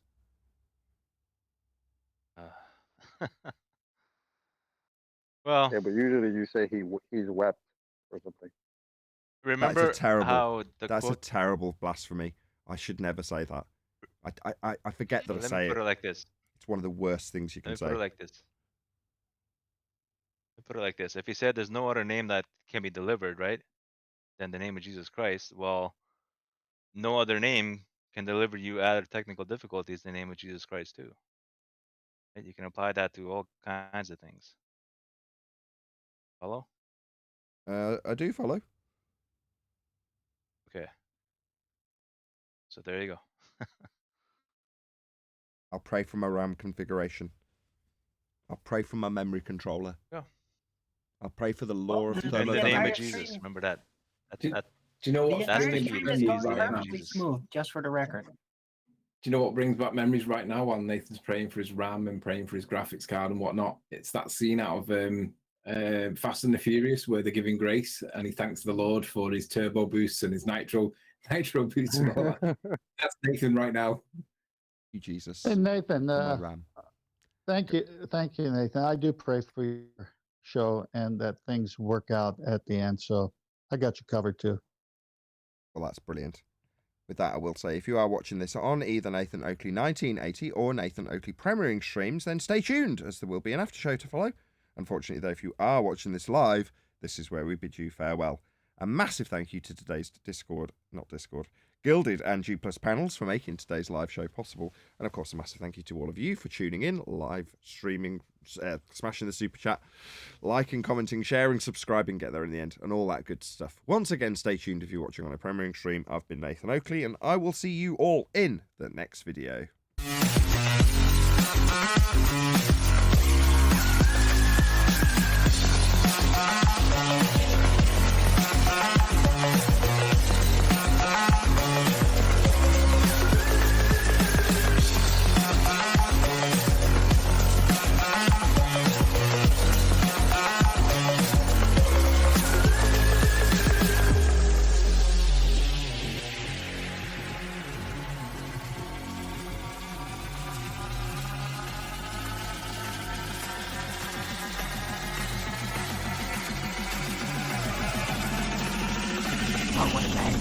What a lovely day!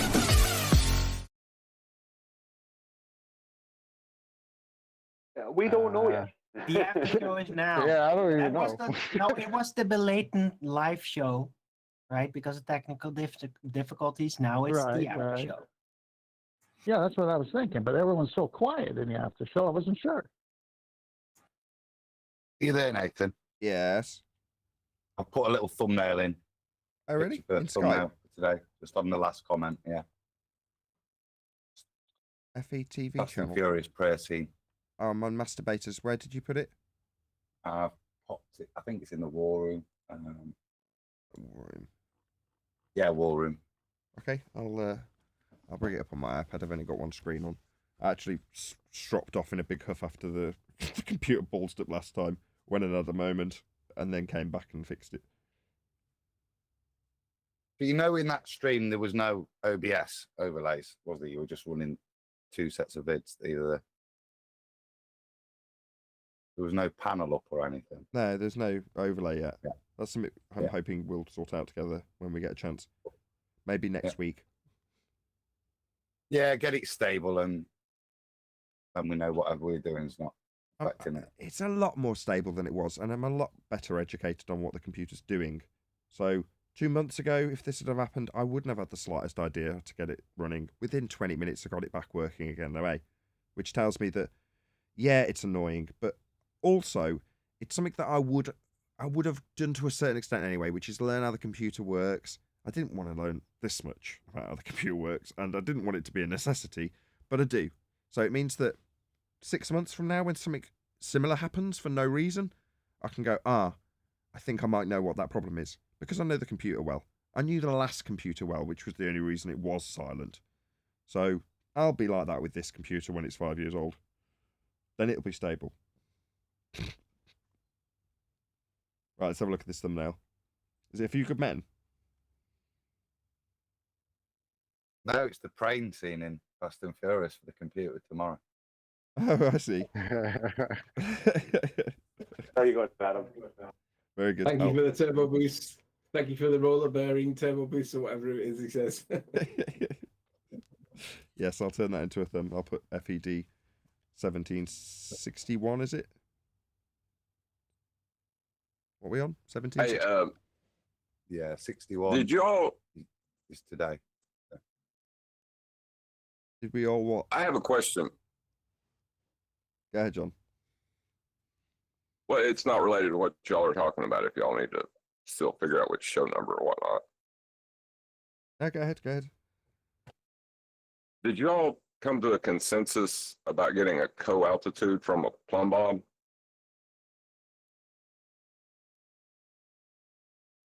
Yeah, we did. You can get a co-added from a plumb bob, but you got to reference 90 to get it, which means you need a horizontal. After you've got it, but in the process of getting it, you don't need a horizontal to just get the angle. But you know, But you do if you're going to give it a title. That's You're going to correct. give it Me and 40 Ted, degrees. That's correct. me and Ted were in a well last night. Yeah, we were. Right, but the word I- altitude kind of gives the game away, doesn't it? Co-altitude. Yeah, Yeah, that's it correct. requires a vertical, which means it has to be a perpendicular. If you give To any get co-altitude, it qualifier requires a vertical. whatsoever to this angle, you're going to need a horizontal. If you just take an angle and you can't do F all with an angle, then fine. You don't need the horizontal to just take the angle. It's not useful for anything, but semantically speaking, you can do that without any reference whatsoever to a horizontal. But Right. it's not So an angle. as long as you don't call it a vertical, Correct? as One at a long as time. What you're Just going hold on, just to John, just John. reference to. Just John. I got it. Yes, that's correct, John. You don't, as long as you don't call it a vertical, as long as you don't define vertical by using something like a plumb, then yeah, you're in the clear. But how do you define angle without a measurement to go with it? How do you Let me have a like, go. Need 2 lines go on? meeting at a vertex. They must be straight.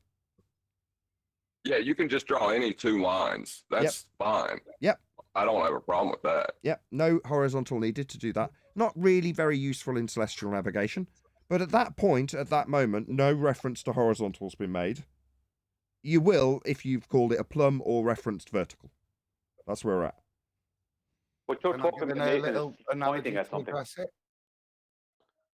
One at a Two time. people, Brian and Adam. Who wants to go? Well, it's for the guys to just attack.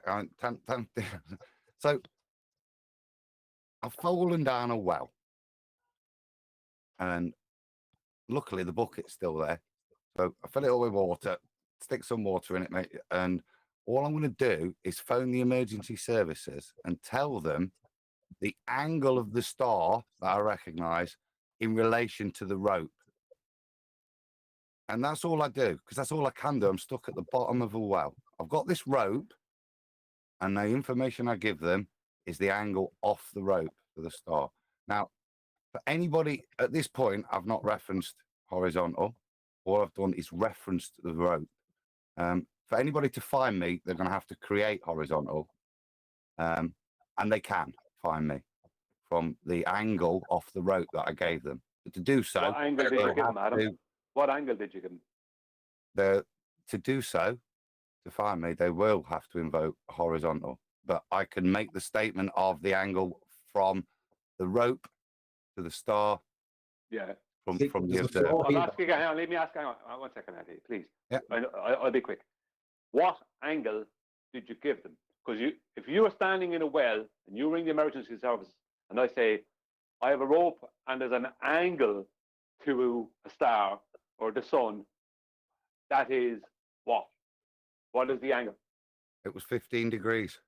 Yeah, Off the straight rope. away, you've invoked the horizontal. No, he didn't. haven't. He just 15 degrees off the no, rope. what? No, he How didn't. is it Stop, 15 stop, degrees? stop. Cheating, Everyone Brian. stop. Qualify Everyone stop. 15 Stop. degrees. Stop. 15 degrees from the line of my rope. Yep. Right, Yeah, hang on. but how do you know it's 15? How do you know it's 15? It was two lines. You're Because cheating. it's Because it was 15 two from 90. lines. Two lines meeting at a No, 'cause it's vertex. And he 15 just from I've 90. measured. taken it from 90. I've Well, it taken doesn't mean anything. You I've don't have taken it from 15 the degrees rope. then. You can't have Everyone's, 15 degrees without the everyone's 90. talking over each other. Stop.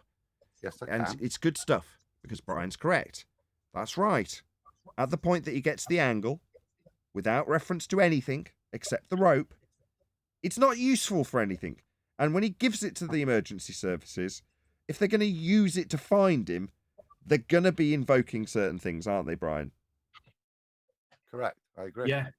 Well, we 15 need to. degrees, that means like you can't, if as soon as you say 15 degrees and you're talking about water in a bucket at the end of a rope, then that's a vertical, which immediately conjures up perpendicular, which is vertical and horizontal. And then you're saying 15 degrees, which means that No, it has to be 15 from 90. You've conjured it up.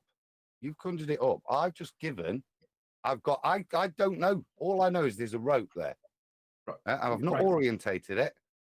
Gents, Yeah, but how would you distinguish the degrees then, right? It's The your degrees bloody have been argument, Arwin. defined. No, Brian is Guys. cheating because he's invoking the Hang on, stop. what is degrees, right? hang on, stop. We need to do a little bit of role play to make the point, okay? We're going to do two scenarios, Adam. You're going to be the caller on the phone that's reporting that you're down the well. I'm the telephonist on the other end of the phone, and I'm going to play two roles. One is the Euclidean three-space Newtonian position, right? The Euclidean position. Oh, And then I'm jeez. going to play the second role, which is the one that they claim, which is the Einsteinian space-time one. So let's start with the Euclidean one.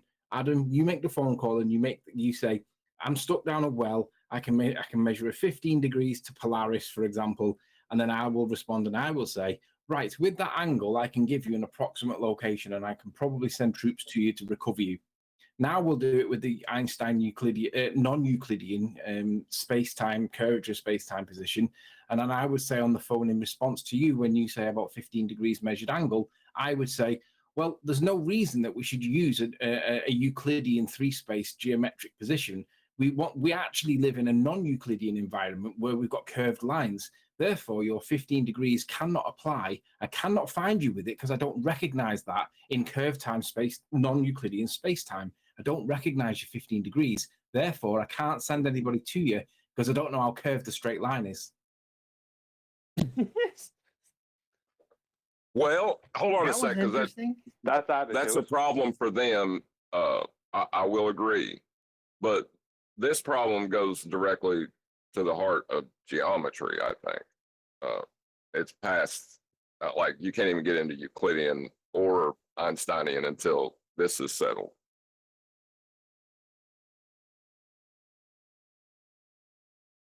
So I've given you the angle off the rope. But the rope is a vertical because Is you it? needed a vertical. I didn't say it was vertical. Well, it now has you've, to be. now How you've do you get orientated the How rope. do you get 15 degrees No, then? You no. you There put you go. water in the Oh, bucket. you straw You man put him. water in the bucket. You No, I straw didn't. man. You put water in the bucket. He said it. He didn't I say didn't. vertical. How do you get 15 tell degrees you I off of put so? How water do you in get the He 15 didn't bucket. say degrees off a rope? vertical. That'll help Adam you. never said vertical. That'll Well, help but you come inferred to it. a conclusion with regards to its orientation. But I didn't say I've created a vertical. Well, I'd have you put water did. in the bucket. Yeah, but He's that's right, Brian. But that. Well, you When can you never put water find. in the bucket. Well, Go then you on, can then. never be found. You've got to use that can never be- information. No, you can't, because guess what? Yeah, you You're can. missing. You can after Here's he's what got. you're. Hold on. Yeah, he can. No. After he gets the Unless angle, look. he Okay, can when you're then all give done, the just- angle to someone else, and they can move forward, and will need horizontal to do it. They'll need No, to. no, no, no, no, Nah. no, no, no, no, no. You got a car without Yes. gas. Okay, let me speak then. Go to Master Debater channel or page, whatever, and look at how by a hand people used to figure out what degrees were. So you can post that while I talk. And just let me finish. Because Adam and I had a very civil conversation on this yesterday. If you're in a well and your phone is working, that's a miracle, number one. But let's say this. And you've got a taut rope and a bucket, and you put water in it, and it's acting like a plumb bob. Okay. Then you say by the hand gesture, the index and the pinky, there's a star I recognize up in the sky in that little opening. If this rope is vertical, I'm 15 degrees from it. I'm going to call emergency services and get some help. So you call emergency services, you tell them your situation. They say, what star is it? You're 15 degrees off. What's the date? And what time is it? We're going to go look in the site reduction tables to see where that could happen, because it will only be in one place based on what you're telling us. And Right. you need an ID. Yeah, but the emergency no, service. I'm not Owen, done. Owen. I'm not done. I'm Owen, not The done. emergency service can look that all up for the record.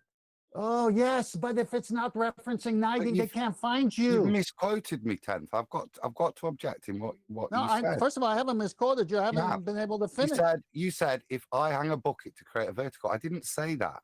I did not Well, say then that. what? I said to the emergency services that the only point of reference as I've got is I can make the rope out, right? And I can measure an angle in reference to that rope. That's the only information I can give them. I addressed that, Adam. They can never find you if that's all you do. They can never find you because the almanac and the site reduction tables have right. Lovely. And the point isn't for them to find me. It doesn't prove my point. My point is proven. The fact that I've generated an angle in reference just to the rope. Fine. If you have a vertical reference, that's fine. If you just have a rope hanging with a bucket, you got one vertical reference. Let me finish. My goodness sake! No, but you You keep went from. strawmanning me. I apologize if I strawman you. That's why I I'm have just to trying keep to read. jumping. I'm not claiming a vertical reference. I'm claiming a reference to the rope. You're gonna assume and surmise it has to be vertical because of the other information. But the only information I've given you is an angle in. Okay, when the rope with a rope with a heavy object at the bottom hangs, is it vertical always or is it bent?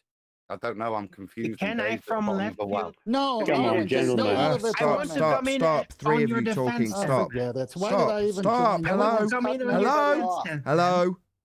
So at the point that Adam makes the point, that was originally Arwen's point, it all gets rumpused. No. I'm being rumpus. Where are you moderating that? Adam's just had his main point rumpused.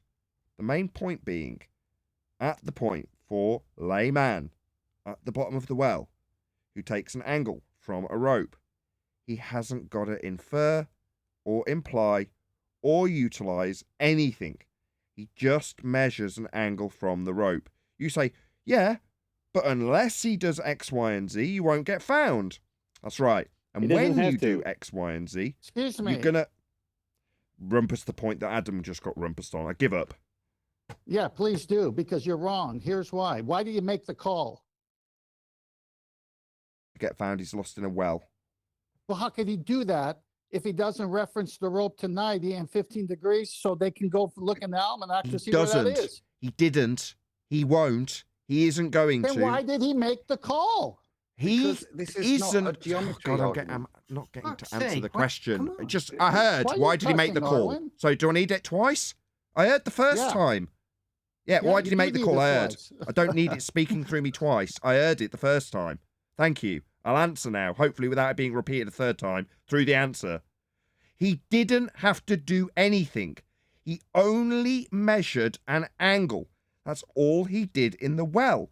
Now, why he wants to be found and what happens with the angle afterwards doesn't change that all he did was measure an angle to a rope. That's all he did. No reference to horizontal was done by Adam in the well. The fact that it You don't need must... to. Fifth fucking time. So irritating. Greedy now. I'll try again. I want to get to the bottom of Try this. again. Adam hasn't got to reference anything from the bottom of the well. He's only got an angle. 2 lines meeting a vertex. That's it. That's the information he passes on. And they say, was your rope vertical? And Adam goes, I don't know what vertical means. Does he need to get the angle? No, he does not. Now, bearing in mind that I vehemently opposed this point 2 days ago, and after having an explanation that in this very, very clear example from Adam, it's just a Dumbo down a well who doesn't know what angles are other than they're 2 straight lines that meet. He doesn't know anything about what even horizontal means. And he doesn't need to stick a protractor off a line that comes off the rope and say what the number is on the protractor. That's all he's got to do. In reference to the rope, his line that he puts the protractor against is the rope. That's all he's got. Now, further to that, you'll need all of the flat earth requirements that we detail daily. But in this semantic dead end that the ballers can argue, they don't semantically need anything to get the angle. They can't do anything with it after the fact if they want it to prove useful in any way, shape, or form. You're asking, well, why does he give the information at all? Well, because he wants to be rescued, and therefore they're going to need a flat earth to do it. Yeah, I accept that. But Arwen's point still stands, semantic or otherwise. For the Dumbo down the well, he doesn't need a As long as horizontal. he doesn't assert vertical. Yeah, right? he doesn't. He says rope. He says, I've got a stick and a So- rope. I'm sorry, guys.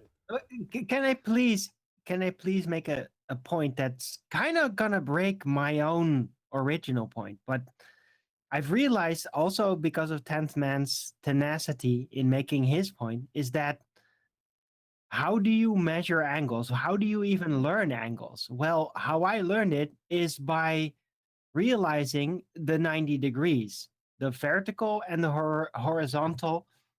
I can do it with my hands, right?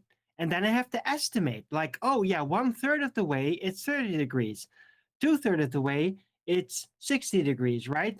Roughly, right? And that way I can sort of estimate it without any kind of tools, just using my hands. But because of the system of this nature, I immediately invoke the 90 degrees. And that is what 10th Man has been right about. But this is not necessarily like in the conscious of people that use this mechanism, right? They don't know the implications. They just go by how they were taught. And this is how I was taught. You just put your hands at a 90 degrees from one another, and then you try to estimate any kind of angle between that. But by doing so, you immediately invoke the 90 degrees and thereby the horizon, etc., etc. Thank you, Arwen. Good night, I Nathan. didn't think I was going to say that, but let me finish if I may. Hold on, I know Jorge's other trying to get a people word want to in. talk. Just 1 sec. Go ahead, Jorge. What did you say?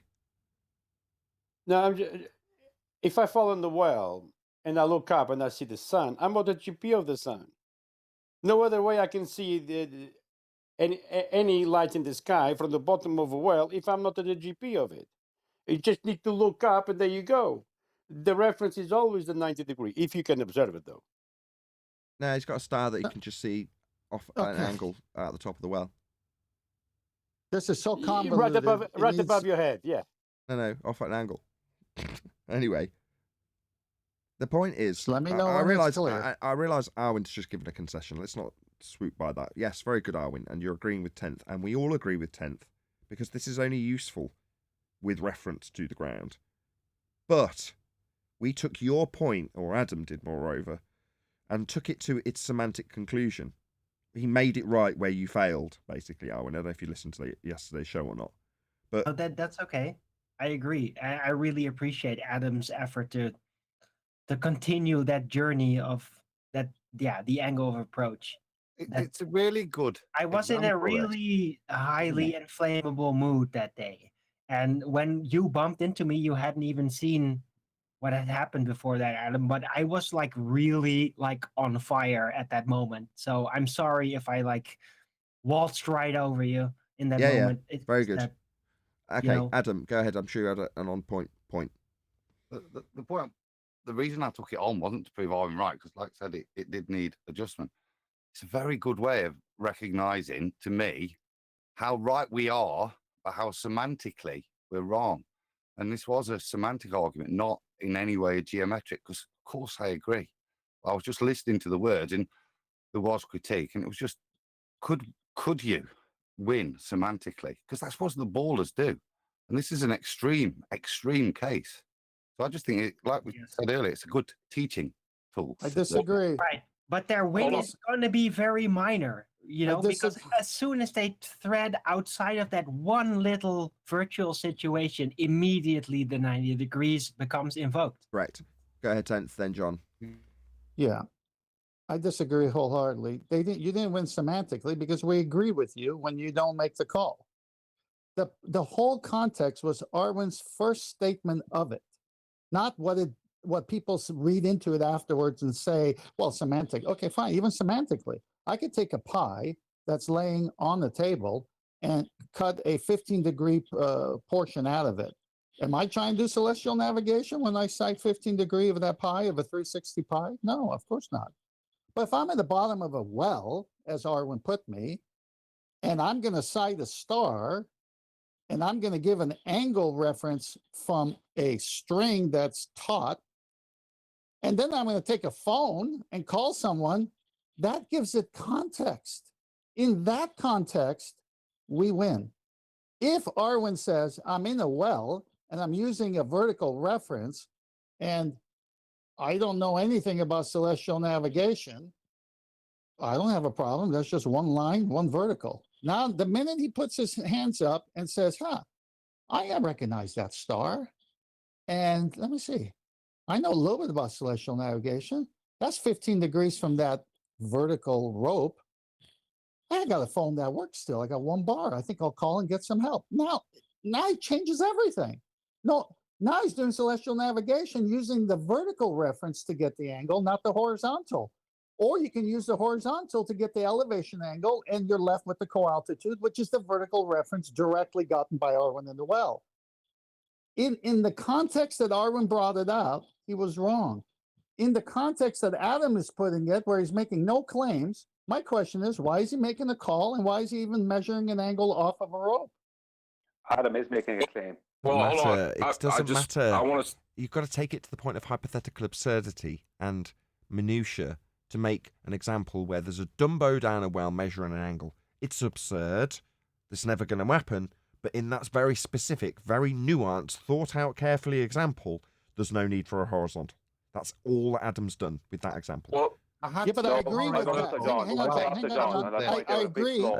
John was next. John was next. Hold on, well, sorry. Can I wrap it up based on that? I agree with Adam. If you use a vertical, you don't need a horizontal. But if you use the horizontal up, that's the elevation angle. The vertical is going backwards to zero. It works both ways. Well, no, you can't say vertical. All you can say is I have a rope and I measure that angle from it the minute you invoke. those words of vertical, co-altitude, those words require the horizontal flat plane. So if you just say you have an angle off the rope, that's fine. Agreed. That is just information that's degrees from what I know to be a vertical, right? But that person may not understand that, and they don't need to. Isn't No, a you're all wrong. bucket You're all wrong. hanging from a rope? Oh, God. I'm Uh, trying to follow this, but isn't a bucket hanging from a rope essentially a plumb bob? Yep. Yes. Yes, From but that, That's that, why I isn't- use that Hold as on, an Chocolate. example, chocolate. Hold on. Let's just let Chocolate ask his question. Yes, it's a plumb bob. okay. There's more than that. So from that, couldn't you get your horizontal if you needed it? What's 'Cause you got horizontal? your vertical? I don't know what that is. I've just got a rope dangling down this here well, and I've got Incorrect. happen to have You a. know what a horizontal I is. just happen to have a. horizontal is Ugh. perpendicular to your I just want to vertical, answer which Chocolate is without the four plumb bob. people interrupting me. It's obviously not going to happen. No, Chocolate. I don't know what that means. I just happen to be down a well with a stick and a protractor. And all I've done is stuck the protractor against the rope and put the angle next to it and pointed it at the start. That's all I've done. Lying There's in the no well, protractor looking up at it. involved. That's all I've done. And then measured the angle. Mhm. And all I got Where'd you from get it. the protractor? Yeah, where'd you get the protractor Jesus from? wept. You're adding stuff in. Oh, come on. Yeah, you what are, a leg. Nathan. What This a is not listen to this. right. I've not finished the sentence. It's just the scenario Adam gave in its context, right? You're saying, well, why would the Dumbo be down the well? Who cares? It's a hypothetical example where a guy down a well just measures an angle. Happens to be to a star. Did he reference horizontal? No. Did he reference vertical? No. Did he do anything but measure an angle? No. So he just got an angle. Okay. Therefore, the statement in that scenario where you say he didn't need to reference anything other than the two lines meeting at a vertex, that's called an angle, and he got it, and he passed it on, and he didn't reference vertical or horizontal. That's it. That's wrong. No, Well, it's not. this is where Bev Can I please says say you can do something? fuck all with an angle. That's why he says Exactly. that, because Yeah, but Nathan, you're wrong No, here, big time. Can I I'll please tell say you why. something? It's Go just ahead, an Brian. example. You've been It's waiting. not Yes. wrong or right. It's just an Adam- example where a guy down a well takes an angle to a star. He doesn't reference vertical. He doesn't reference horizontal. He references a rope and measures an angle. It's a really nuanced example with a Dumbo down a well.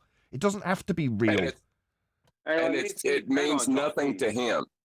He can't do anything with it if he doesn't use the concepts that we are later going to prove a flat Earth And with. he doesn't. All He he's got is doesn't an do angle. that. He doesn't. He picks up the phone and phones somebody smarter than him because in this specific example, he doesn't know what horizontal is. He doesn't know what vertical is. He just happens to know what an angle is. Only know what an angle is. It's all he knows. It's all he's ever been taught. So when he phones a friend because he's down a well, they must use horizontal and will.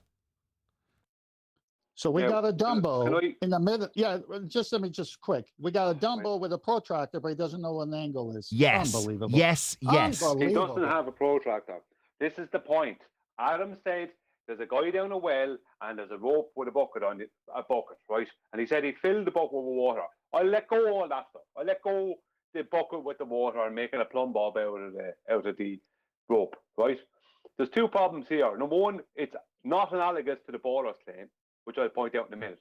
But number two, Adam, if he's the guy down the well, has proven that he knows how to measure an angle. He said nothing about a protractor. He's proven how to measure 15 degrees. That means he absolutely does know what vertical and horizontal are. He is not dumb to the measurement of angles and elevation angles. You're right attacking angles. the hypothetical guy in the example.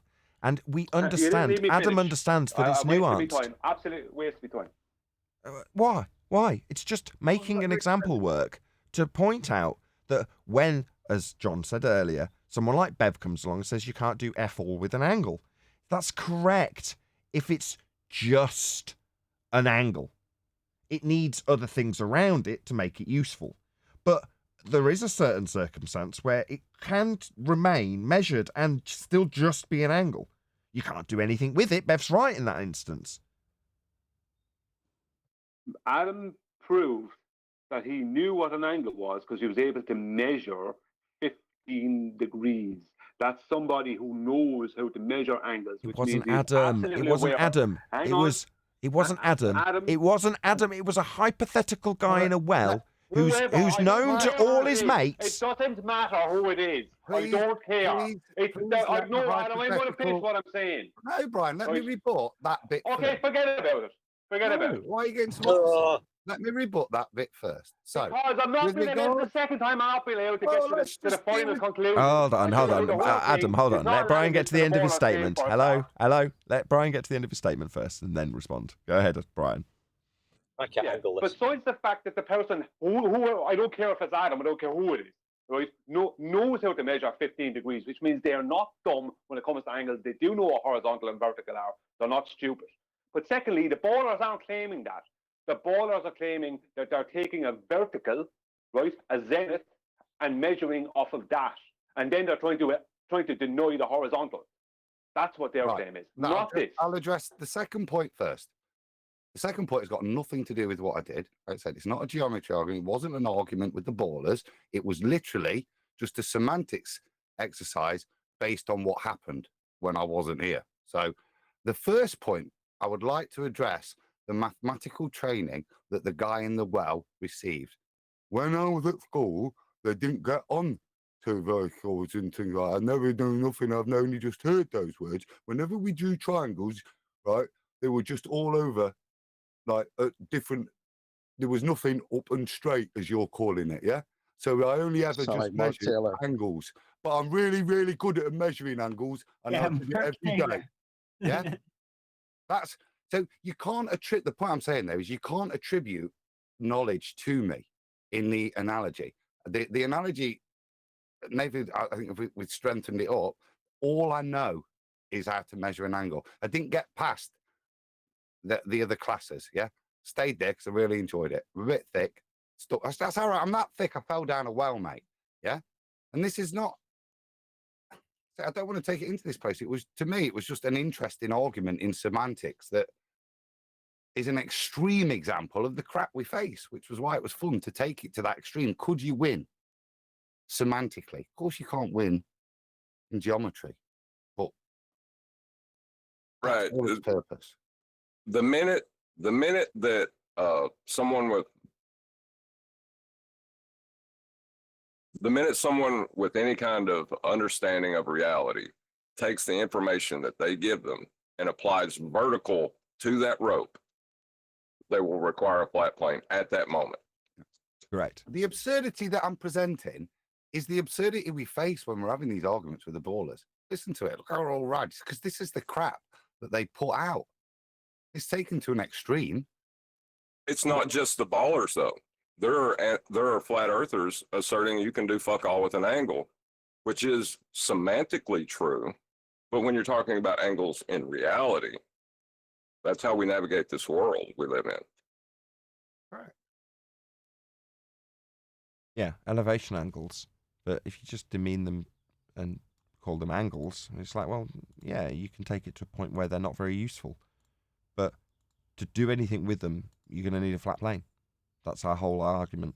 It's a very simple argument. And why would it be necessary to demean that argument? I don't really understand where Bev's coming from. But ultimately, like Adam says, it's useful because it shows us, even when it's not a glober, how you can have your very, very strong argument demeaned into something that's, well, you can't do anything with an angle. And if he was pushed to shove, he would be able to justify that statement, wouldn't he?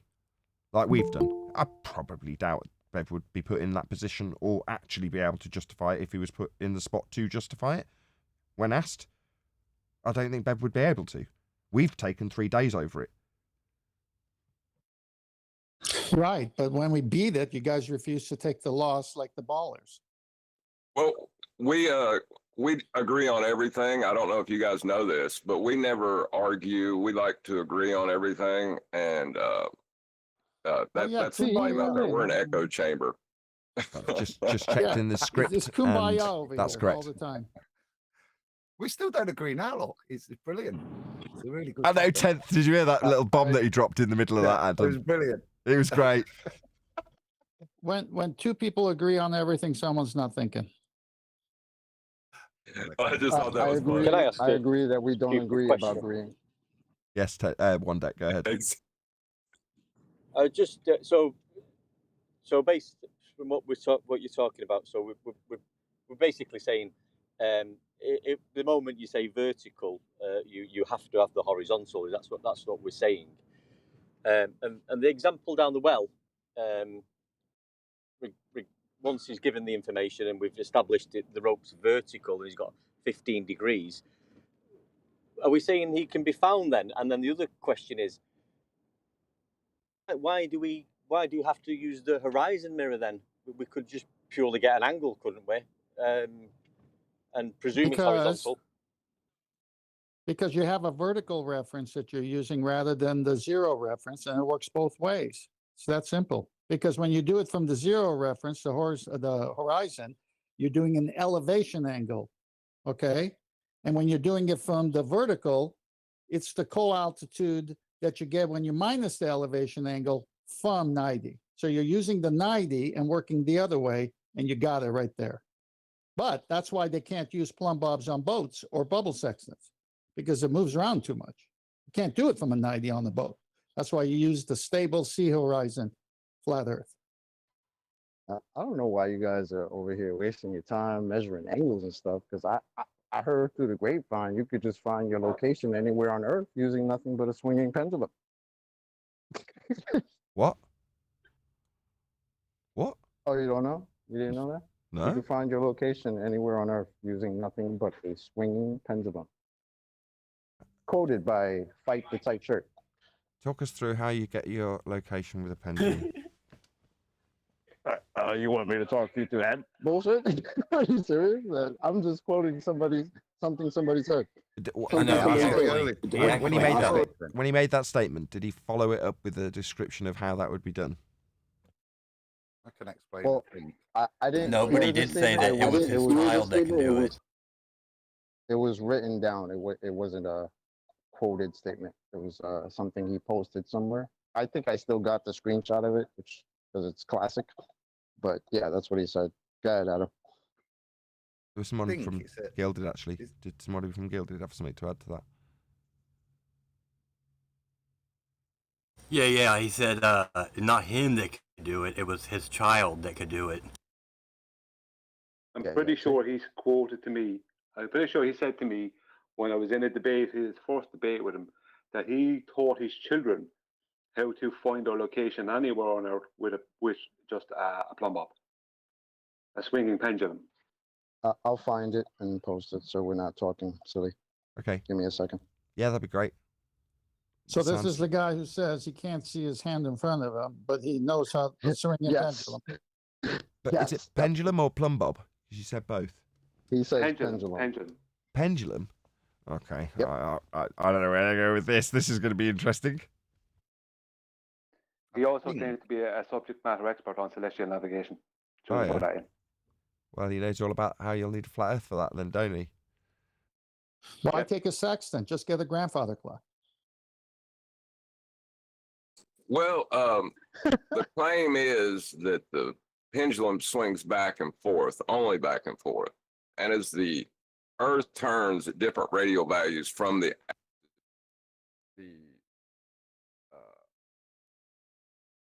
Come on, finish it, because I've been trying to get this in for ages. It's killing me. Go on. No, go ahead, Adam. I had a brain fart. I couldn't keep going with the knowledge. It's similar to, as I'm aware, to gyroscopic drift, as they claim. You can tell from your latitude where it is. So different. This is why they claim they have to have mechanized stuff in some of the Foucault pendulums, because obviously your different latitudes means it will track and vary at a different rate. So that's what I think he's claiming. If you track the rate at which a pendulum things, it will give you your latitude. But it's posted. That'll be my guess. Where are you put it? There we go. Master B and War. Yeah, Adam, I think that is the claim. Funny thing is, I think he was addressing Bev in this with this statement. If my memory serves correct, could be wrong, but I doubt it.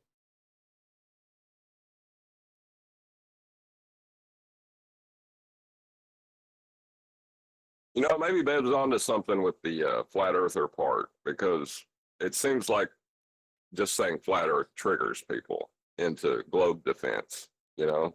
So like when anti-flat earthers come to attack him, they have to they have trouble right off the jump. So how come the equatorial mount telescope needs to be set level? And how come the bubble section, the vertical and the horizontal bubbles within the bubble section, need to be all leveled?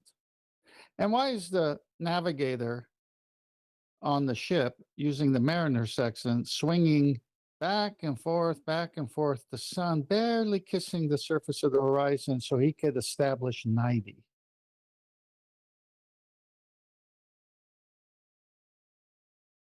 At what point does his children on the swing pendulum decide it's 90? Same as the sextant operator using the horizon at the middle? Did you put it up, Nathan? I posted it, Master.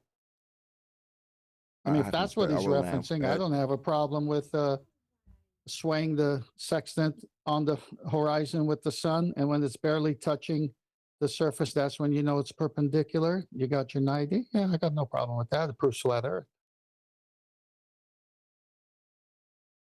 Sorry, But Chocolate. you can't have a 90 on the curved surface. It's just a quote. Do you want me to read it out? Because let's see if I can present it. Hold on a second. Never mind.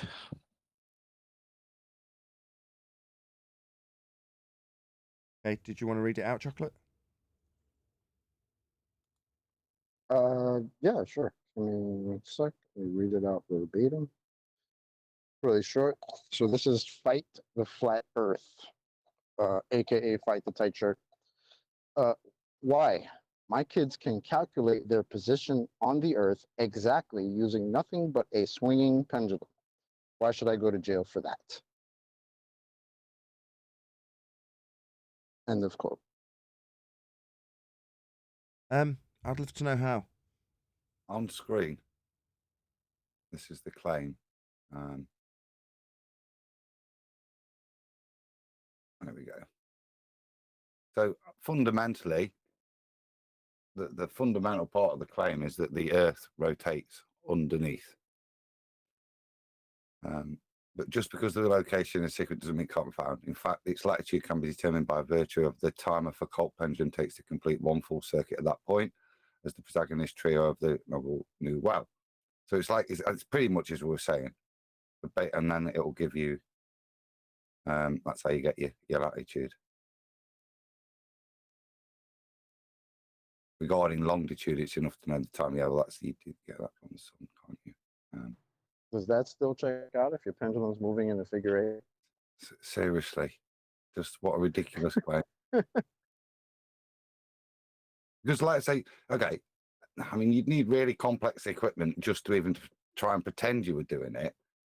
But like I said, the fundamental premise of this supposed way of the way it's working is the Earth is turning underneath. It's turning underneath the pendulum. So if it turns underneath the pendulum, you can finish the sentence. Let me get it straight. Craig, Fight the Flat Earth, is asserting that because a pendulum demonstrates that Earth is a non-inertial turning reference frame turning beneath the swinging back and forth motion of a pendulum in an inertial reference frame, he can utilize this effect, known as Coriolis, to determine his position on Earth. How do you go from a not induced effect that nobody ever observes, that would be pendulums making a figure of 8 when they only swing back and forth? How is he linking that non-effect that nobody's observing to finding his positional information?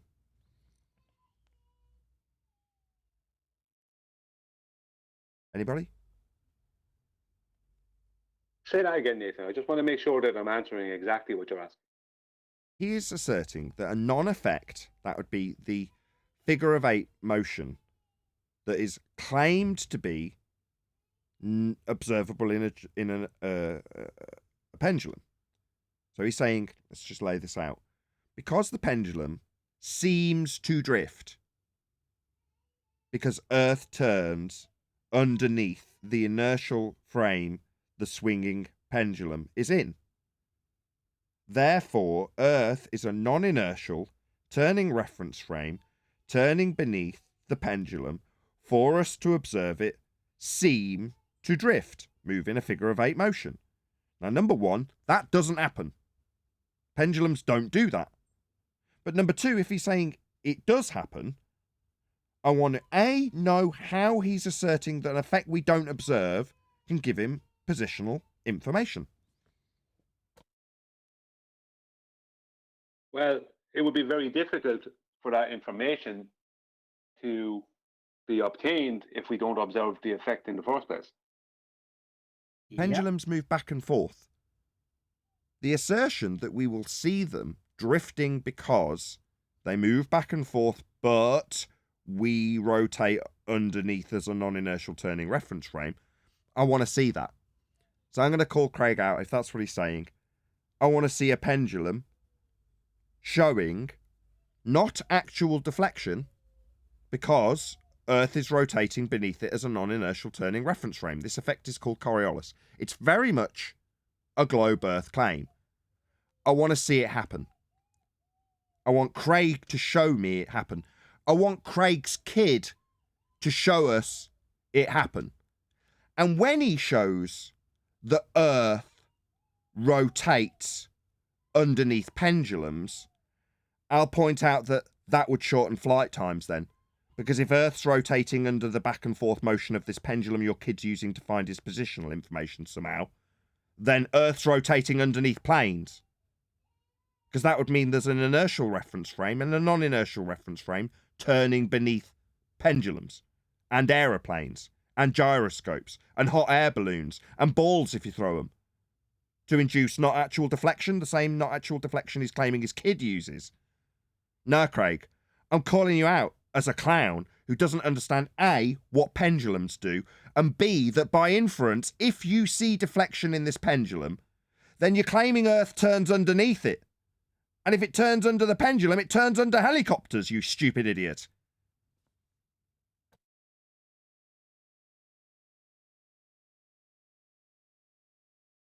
Well, that's why I saved the screenshot, because it was so hilarious. Well, the anti-flat earthers never really got the consequences of Coriolis effect, right? And that's why some of them, kind of wisely, from their angle of approach, have decided to, deny that there's any kind of deflection in the first place. So some kind of lockstep motion, they don't know. They don't know why, but they know they have to deny it because it doesn't happen, and it's like kind of too much in your face. You know? I would beg to differ. I would think that some of them actually do know, and that's why they argue that you can't see it. Nathan, I got a picture in Master D of what you have to do at sea with the luminary.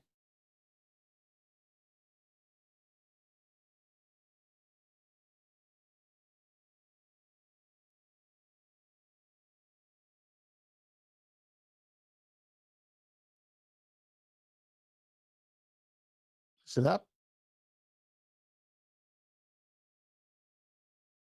My kid's crying out for sweets. That's why there's a long pause. I hoped someone would take up that slack. Give me some sweets.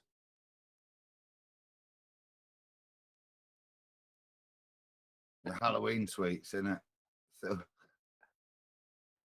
Tenth, in any of the navigation books you've written, read, whether it be mariner navigation, navigation on land, or navigation by air, have they ever asserted that you can find your location with a swinging pendulum? No. Well, if it was something that actually worked and you could actually do it, then surely celestial navigation would have addressed it. The Boy Scouts would have addressed it. Someone would have addressed it. In fact, the opposite. Right? That you could just walk around with a nice little weight and a string in your pocket, and you can never get lost. Just pull it out when you don't know where you are, and there you go. I Why do know you where think I the am. yo-yo was invented, Chocolate? It's a Copy navigational that. tool. uh, if you're looking at the picture, this is a sextant eyepiece through the mirrors. So the right mirror is the luminary brought down to the left mirror, which is the horizon mirror. And there's a rocking motion on a boat, which makes the sextant the perfect tool at sea, because you can go left, right, like a swinging motion of a pendulum until this position where you say mark. Does that look like a 90? Somebody tell me, does that look like a 90? Yeah, but why was this connected to the swinging Yeah. pendulum? Well, because I'm trying to make a reference here that a swinging pendulum swinging isn't the answer. A sextant rocking motion left to right until you could determine 90 and the navigator says mark at this point where it's barely kissing the horizon. That's the point of swinging the sextant. The sextant is not a pendulum. You're only doing it so that, well, and let me finish. You asked me a question about why they rock the sextant, which is similar to a motion rather than standing still. Well, because you're at sea and the boat's rocking. So they say, hold it in such a manner, get your position, and make sure when you say mark, it looks like this. You can't do it swinging. You can't do it if it's way on the left or way on the right. So swinging pendulum's out of it. You can't do it with anything swinging. Yeah, Well, but if I the didn't boat ask is you. I walking, didn't you ask know? you. I didn't ask you why they rocked it. I know why they rocked the sextant, but this is not analogous to Craig's claim. That's a completely different claim I agree. involving I'm just rotating Earth educating. and I'm just latitude. educating the audience that if someone says, "Well, they rock the sextant," yeah, they rock it for this purpose, not a constant left and right like a grandfather clock. You can't get anything from it if it's way to the left or way to the right. It's for the purposes of 90. The vertical. You try and get the sun vertical when you yell mark, and you get the time and date and go look in the books. That's the whole point. Right. Which Well, proves And when you say mark, you have to actually look like in the corner of your eye at the position of the sun and really like look at the angle, right? The angle numerical. Like where's it going to be exactly when that horizon mark matches? well, no, you're doing it through the telescope. You're only keeping it there, and then you say mark when it looks like this. You don't say mark when it's above the water line on the left or on the other side. So swinging anything doesn't work for navigation is my point, Brian. Right. I think I can address Fight Shirt's claim directly. He says, my kid can calculate the position on the Earth using nothing but a swinging pendulum. So I would suggest, if I just screenshot, I'll bring it up.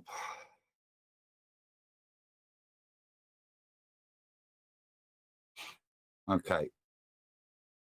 So I don't think his kid could, unless he's good at trig, because the way to solve it is it's t, where t is the time in hours necessary for the pendulum to return to its original position, is equal to 24 over sine q, where q will represent the degrees of latitude of the location. Now, fair play. I don't think that's your average kid that will be doing that. But fundamentally, I'd like to shout child abuse. If you're going to make your kid do that, that poor kid's got to stand there for about 24 hours to figure out T holding that pendulum swinging. You're a child abuser, Fight the Fight Shirt. Shame on you. What? It's just called testing a kid's patience. I mean, it's a valuable skill to develop. Sounds like torture. Torturing kids just to prove a point to. Yeah, but torture to what end? You know, torture for patience and figuring out data. I think that is a doable cause. Well, I mean, can I ask? come on. Sorry, I'm sorry. Let's go. I'm sorry, I went for a step on you. Well, I was going to ask Adam, does this claim not involve the rotation of the Earth? Yeah, that was my point. Fundamentally, if you're going to make that claim, you're invoking the fact that the Earth rotates underneath the pendulum. Well, that is feeding your child with faulty information, is it not? Because you have to pre-assume that this will happen. So he is like, if I'm teaching somebody that this is how they'll find their latitude, wherever they are, if they just have a plumb bob or a pendulum, they can find a swinging pendulum. They can find their latitude no matter where they are. And I'm not telling them that I'm pre-assuming that the Earth is rotating for this to happen. Then am I not giving that person faulty information? Am I not? Yes. Then, yeah. So if that person is lost and they go to use this method and it doesn't work and they die because they are lost and this doesn't work and this is what they were relying on, what does that say about me? Right, can you see his kid in the desert? Daddy says this will work. Swinging a little plumb bob. Yeah, this tells me his kid wouldn't even do that. Poor, This that's is child worse. abuse. This is worse than Adam in the well. This is terrible. I think all of these scenarios are hypothetical. I'm pretty sure the quote was something like, "My kid could do this," so no. No, he said he taught his children to do this. I don't know if it was his oldest or I think he has 2 children, but he's taught definitely he has a boy. He told me, I'm pretty sure he told me on the first time I was on his show that he taught his kid to do this, how to find his location anywhere on Earth with just a pendulum. This doesn't, I'm not saying anyone's doing this. It doesn't need to get personal with kids. I'll tell you, buying a pendulum or making one yourself is a lot cheaper than the Sextant. It would be the #1 navigation tool if he was right, but he's wrong. He's wrong. I agree completely that kids should have never been brought into it.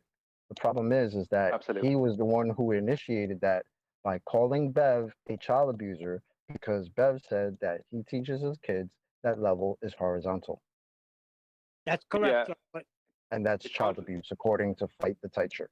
Yeah, and my retort was very much tongue in cheek. I'm not accusing him of anything. Let's just get that for the YouTube record. Yeah. Right. Mine was a retort tongue in cheek to his initial allegation, and more importantly, his in-text claim on screen now. So exactly. Well, the thing about it is that he accused, like, I was likening it to what he accused Bev of, because he accused Bev of basically teaching his child faulty information. That's what he accused him of. I remember because Bev teaches his child that level is horizontal and horizontal is level, and they're both synonymous, which is correct. Yeah, what's wrong with that? But Craig is teaching his child that he can find his location anywhere on the Earth with just a swinging pendulum, which is not correct, because you have to pre-assume that the Earth is rotating for that to be true. And if the Earth was rotating, like, there would be evidence of this. So Craig is actually being a hypocrite, because he is teaching his child something that is faulty information, whereas Bev taught his child something that is correct information. So that's hypocritical. Craig owes Bev an apology. Why don't we stick him in the middle of the woods with a pendulum? That's the reason I have a really bad taste in my mouth for that guy, because that's the first thing I heard him. First time I heard him was him having a debate with Bev and him calling Bev a child abuser because Bev said that level is horizontal. So from then I was just like, ooh, this guy's a straight ass wipe. And he's, on top of that, he's named Fight the Flat Earth. So what the hell? Anyway. Just another goblin. What was interesting there, Adam, I think it was you that was sharing the screen there with Craig's comment, was that he said at the end, he says he teaches his child, or I don't know I think he said kids, both his kids, how to find their location anywhere on Earth with just a swinging pendulum. He said, why should I go to jail for that at the end? Obviously, someone was saying you should go to jail for that, right? Obviously, hypothetically. But it's not that he should go to jail. It's that he is teaching his children something that if he did teach him, now Craig is provably dishonest, has been proven to be dishonest. So I would take any claims he makes like with a pinch of salt. But if he did teach his children that this is a possibility, then two things. One is that he'd have to demonstrate this to show it's that he can do it himself, right? Go somewhere, a location, something like that. No. Well, you tell me, Adam. I'm going wrong here. You're stealing my thunder. Craig is entitled to teach his children whatever religious belief he follows. And we shouldn't invade the family and how they bring up the children. That applies to But them. I said he has to prove it himself. He wants to bring his children up to believe that level is curved, yeah, then I have to support him in the family unit of that. I can disagree with it, but fundamentally what I wouldn't do is accuse him genuinely of child abuse. That's his religious belief. He's entitled. I didn't do that. And I didn't accuse him of anything. And I'm entitled to mine. No, I'm not having a go at you, Brian. I'm saying, like, yeah, he's entitled, tongue in cheek, yeah. Listen, he's entitled to his religious belief. And if that's what he wants to teach his children, there should be no comeback on that. You should bring your kids up as you see fit. That's for flat earthers and ball earthers. No, I agree with Brian. He should prove it. Go into the middle of the woods with your little pendulum somewhere deep out in the woods and find your way back, buddy. I want to see that. Videotape it. Out of love for his children, he should. But certainly no His children, his fear of dumbass. the law should he have to. No, But that's just as a basic claim. That's why that. I'm sorry, Brian, but that's why that statement at the end is there. Why should I go to jail for that? Because he's asserting to Bev that Bev should be jailed as a child abuser for teaching his kids that level is horizontal. This guy's a straight clown. Well, no, but just as a claim, Craig has a claim out there, and it's out there for years, and he just throws it out there offhand. So just as a claim, never mind the fact that, say, he waters it down by saying that he teaches it to his kids. That gives it a kind of a more of a doting father type element. But he has an actual claim that if he can teach this to anyone, right, that means that it works. So he should go and prove it. Just take a swinging pendulum and go through the process on video so everybody can replicate it. That way, he can't go out and know his location before he goes and does some nonsense and then goes, I'm at exactly blah latitude. No. I want him to show. take him out, Hang on, Brian. leave me finish, please. He should go out and videotape him doing it, showing the whole process from start to finish of what he does with just a swinging pendulum. And then we'll see if it can be replicated, his process. Now, sorry. You done? Okay. Not him. Somebody bring him out. I don't trust him. Somebody But bring listen, him it deep doesn't into matter. the woods. But it doesn't matter if he lies because his process is on video. So when someone goes to duplicate it and it doesn't work, then it's obvious that he was lying. If nobody can make... Right. Sorry? Right. Don't worry. In a couple of years, there'll be a scout camp or there'll be this, that and the other. And the little mini-me, fight the fat mini-me, yeah, will come out and go, I can show you how to find out where we are. And then he'll be crying at the end of camp going, my dad's a dick. Yeah? This is the reality. If he wants to teach his kids that, let him, yeah? All that's going to happen is little fight the flat shirt, yeah, will be crying at camp. That's the reality. That's what he wants to teach his kids. Off he goes. Or he'll lose his kids. He'll wander off, won't he, into the woods and never find his way because Daddy taught him how to find it with a plumb bob. Might be doing him a Let favor. entropy do it. Hold on. Let entropy do its work. I mean, maybe Fight the Fat Shirt will get a phone call from his son saying, I'm down a well and all I can see is a star. Can I give you an angle? No, son. Remember the pendulum. Hang on. Never mind. Yeah, but I understand that, and I get the comedic value to it, right? And I do. I totally get it. But never mind the fact that who he says he teaches it to. He has a claim out there that he's thrown out there offhand that he says that he can do something to the point of he can actually teach one of his relatives, one of his kin, this. He's claiming this. So I would like him to videotape himself doing it so other people can take his process from start to finish and try and replicate it. Brian, he's not claiming he can teach it. He's claiming his kids have learnt it and can calculate their position. It's a bolder claim than that. But he's not demonstrated it, and therefore it's not worthy of any real attention other than mockery, is it? No, I'd like to see him demonstrate it, though. Because it's not what he can claim. Even if he Go on, can't teach it, I'd like to see where he learned it from. Or is it something he created himself? Because I figure who's the one teacher? of us would have heard this somewhere down the line. Through, so, like, this would be, like you're saying, like, if this was something that could be done, it would be done. And people would be doing it all over the place, I guess. So where did he get that from? It's not a surprise, Chocolate, because all disco ballers claim to be swinging pendulums. The locally flat disco ball? Well, you see the disco ball with its little tangent planes with the mirrors, right? That's their ball. Local gravity, local horizon. They're swinging, man. Like in the 70s, they go to the disco and swing under that ball. They worshipped it. With their bell Can you guys hear me all right? Yeah, we hear you. Mic check.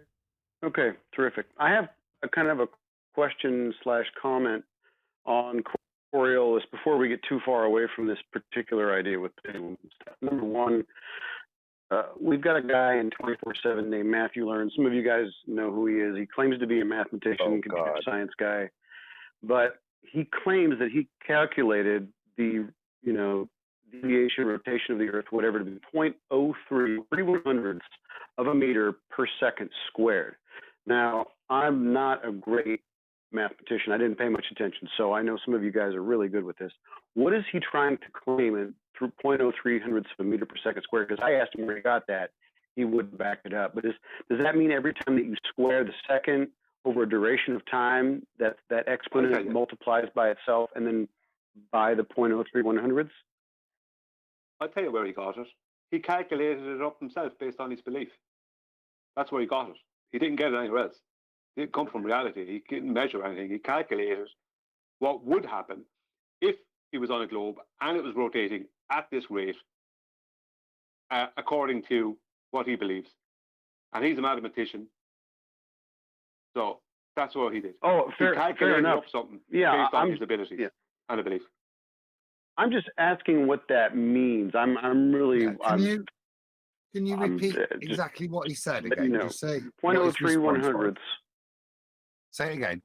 Well, actually, he gave no response because I wanted to see his math, and then he kind of just, he would drop it in the voice text and then run off. So, brother. But I'm just curious. I want to know what that means. Go ahead. Yeah. So, just say it again. What his exact answer was, and any units. So he is saying that the Earth is rotating underneath anything not attached, right? At 0.03 meters per second squared, 3/100ths of a meter per second squared.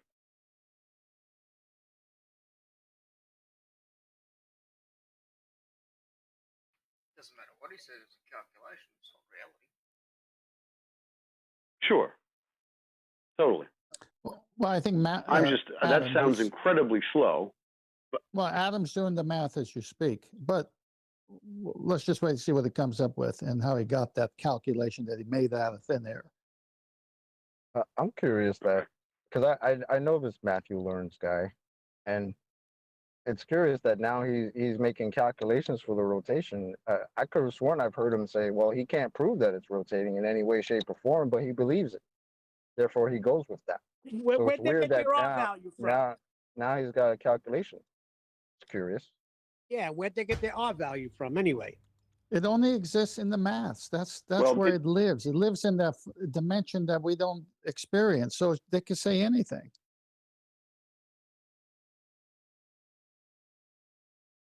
Well, that's the other part of the statement. So most of all anti-flat earthers, they will just kind of. And now he's fairly honest and says this is just a belief of mine. I believe the math. I believe the authority. Your line's terrible. You're breaking up really badly. I think I can respond a bit. So I asked for the units. I was a bit confused. He's saying the Earth's rotating at this rate. Yeah, he uses units for acceleration. So if the Earth's rotating, it'd be rotating at however many meters per second, not per second, which is a rate of acceleration. The Earth's not accelerating. So that would be my first. There's not much more you can derive without him demonstrating his workings out. I can't backwork it. I don't want to. So you'd have to ask him to provide his workings out. But like I said, initially, my only critique would be that he's got the wrong units, which would often imply an error in your calculation. This unit should work out, obviously, as you do the calculation. So, Adam, what's the difference? Well, using... Adam, what's the difference if he says that or someone else says, like Neil deGrasse Tyson, the football? Then Charlotte, North Carolina to LA should be an hour and a half. Yeah, but that's not. But no one's arguing that. Like, but what he's saying from what I got there is that I suspected he was using an acceleration more than anything else. But acceleration is not a constant. Velocity is a constant, as a description, isn't it? Acceleration is a change in the rate of velocity over time.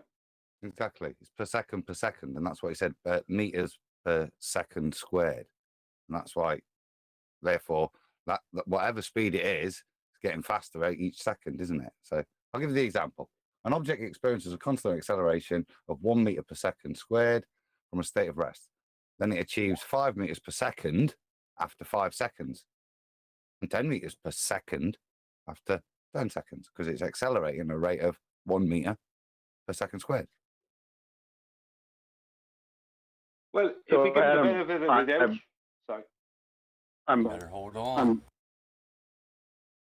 I was going to ask. So, is there any limit to this acceleration, really? No, if you think about it, if you calculate the number of seconds since he made that statement to you, and it's increasing at 0.03 meters per second, yeah, how long ago was it? You can figure out how many seconds since I told you that. What speed are we going now? And that's assuming you started because I calculated over 5 minutes. Yeah. Right. I calculated at 5 minutes. It was some absurd number, like 2,700 meters or something like that. So I figured, well, if there's no limit, even though, like, if we drop, the idea of the specific gravity rate, 9.8 meters per second, there's a terminal velocity, but there should be no terminal velocity when it comes to rotation if they don't put one. You can't, right. The net impact of his statement, this is why I just queried the units, would mean that tomorrow is shorter than today. The Earth rotating faster. It won't be in alignment with the sidereal movement of the stars. And just so you know, when you said a second ago, the specific gravity rate of 9.81 meters per second squared, that is a drop rate of acceleration by Charles Vernon Boys in 1896. And that is based on a vacuum, not in air. So, I don't think that's analogous, no. Okay, that's good to know. I appreciate it. Specific gravity is a density issue. Specific gravity is density. Right. If you look into what specific, it's density. So it's nothing to do with 9.81 meters per second squared. That's based in a vacuum, preassumption of a vacuum of all things falling at an equal rate at that calculation. There's no measurement or anything. 1896, Charles Vernon Boys. The greater lesson here is that when they beg the question, you get stuck in this. When you stop them from begging the question, they can't proceed with this nonsense. They have to prove the thing that they assume first. The Earth rotated. When channels allow people to keep talking and bringing in math and everything else to an assumed Earth rotation, when they haven't proved it in the first place, this is where you get Oh, well, maybe he's got a point. No, he hasn't proved that it's spinning in the first place. He got to prove that first before he puts a rate and value on it. I just want to Fair say, enough. I like that I this man completely agree. came in to ask us. I just wanted to say I completely agree, and I think Chocolate is familiar with this guy. He is, like I said, very open about his beliefs, and he doesn't care if you're telling him he's begging the question. Like they'll let him hang out in there and talk all day because he's cordial, and the conversation goes on and on and on. It's quite hilarious. But anyway, go ahead. I just want to say I like that you came in and asked the question. That shows that's good, because it shows you're not going to continue on talking with him about something that you're a bit unsure about. You did the right thing, asking the question. A lot of people, there's a lot of flat earthers out there who don't do that. They don't ask the question. They try and carry on as if they know. I wouldn't do that. So it makes no sense to do it. But a lot of flat earthers do that. They try and make it up as they go along, because the ballers are doing that. They're making it up as they go along, and then you're only as good as the ballers at that point, aren't you?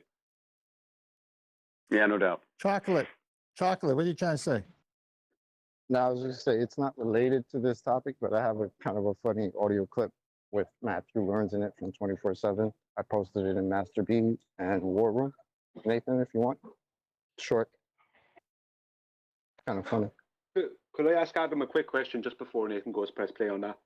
Adam, if we pre-assume that Matthew by accident put in the squared function, and let's say he didn't mean to put in squared function, what would that mean then from a mathematical point of view? What would you? Well, then the only thing I can assume he's bothered to do is take the circumference. See, it doesn't have a place, does it? What's moving at what speed in their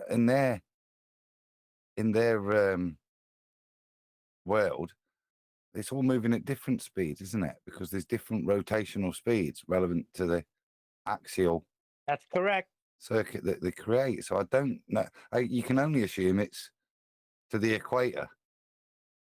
Yeah, but there's no like they're different rotational speeds are different latitudes, and that ring of latitude, and it's miles distance around that ring. But the rotation rate is the same. It's always 15 degrees per hour.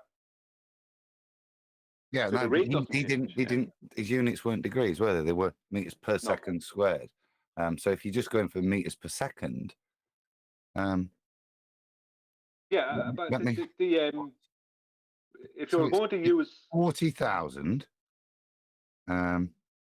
kilometers, so times that by 1,000 for meters. So that's how many meters we've got to go in 24. So divide by 24, divide by 60.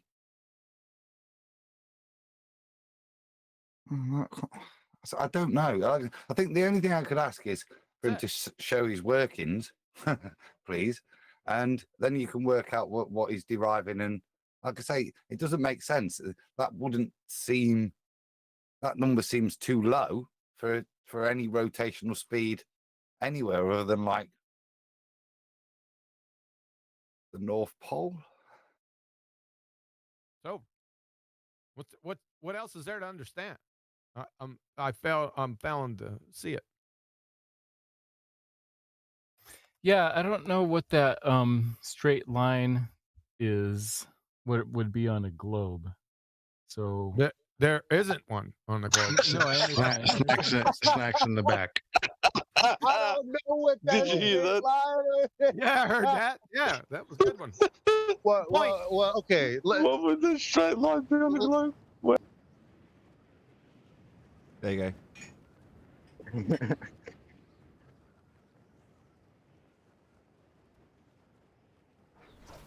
Well, I appreciate the conversation, fellas. It's very helpful, and you're a wealth of information, so thank you.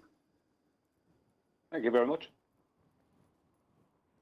Y'all come back. Adam, would it be fair to say that a calculation is not a measurement, so what's it matter? No, that's very true. But just attacking someone on their calculation was also helpful as well, because it shows where their thinking is at. You know, like if you were to calculate a rotation rate, you are going to calculate it in how, if you want to calculate the rate of rotation of something, are you not going to use degrees?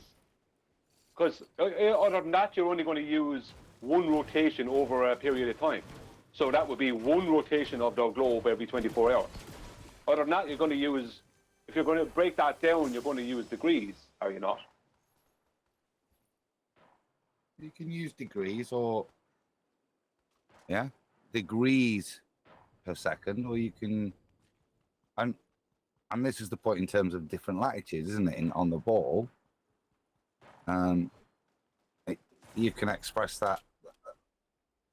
See, it's the same in degrees wherever you are, degrees per, but obviously on the ball that translates to different ground speeds of the ball spinning based on the circle of rotation, so based on the latitude.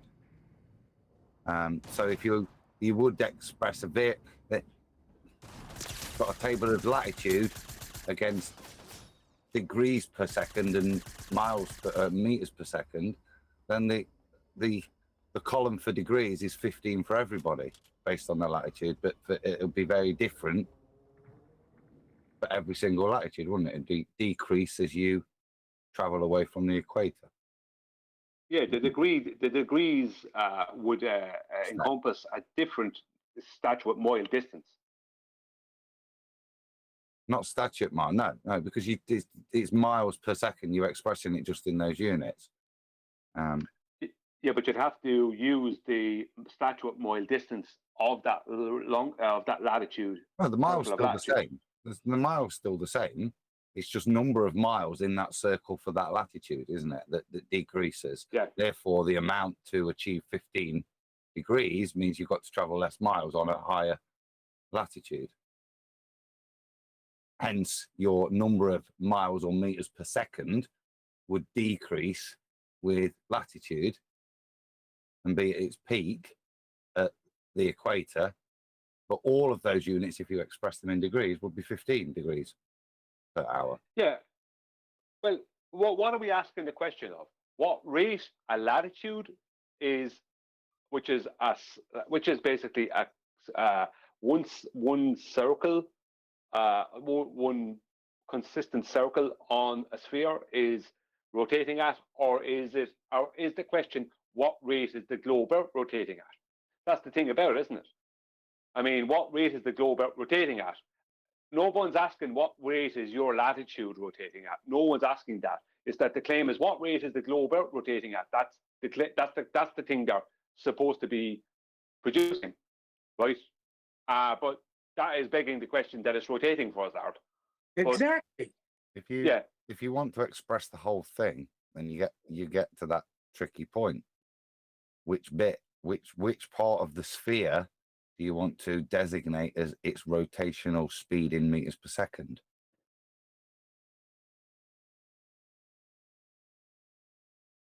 Yeah, it's like my point being is that besides begging the question,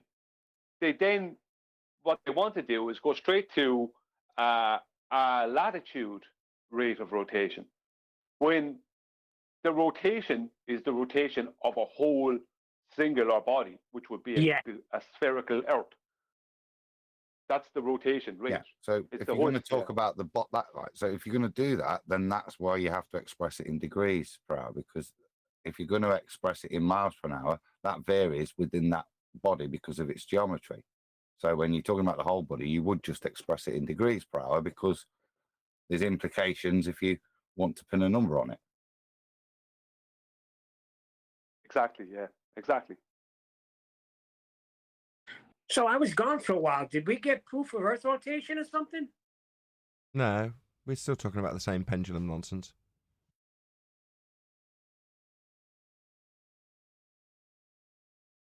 Well, I always loved the use of the degrees with plane flights, because that is the best. Or when you're talking about, rather than drop value, you're talking about degrees. That the airplane's degrees difference in a flight from A to B, and what it would be like on a globe Earth.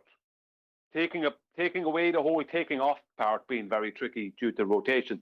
On a globe Earth, when the plane takes off, the commercial airliner, when it gets to what would be its cruising altitude, at that point, for that 1 second only, it can be horizontal. And then after that, the nose and the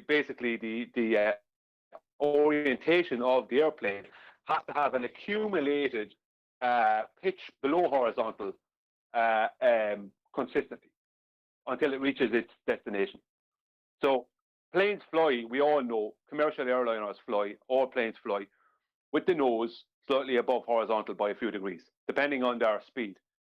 If they're going to add thrust, they have to push the nose down because thrust creates lift. If they're going to pull back on thrust, they have to bring the nose up because bringing the nose up will help the plane to hold more lift, right?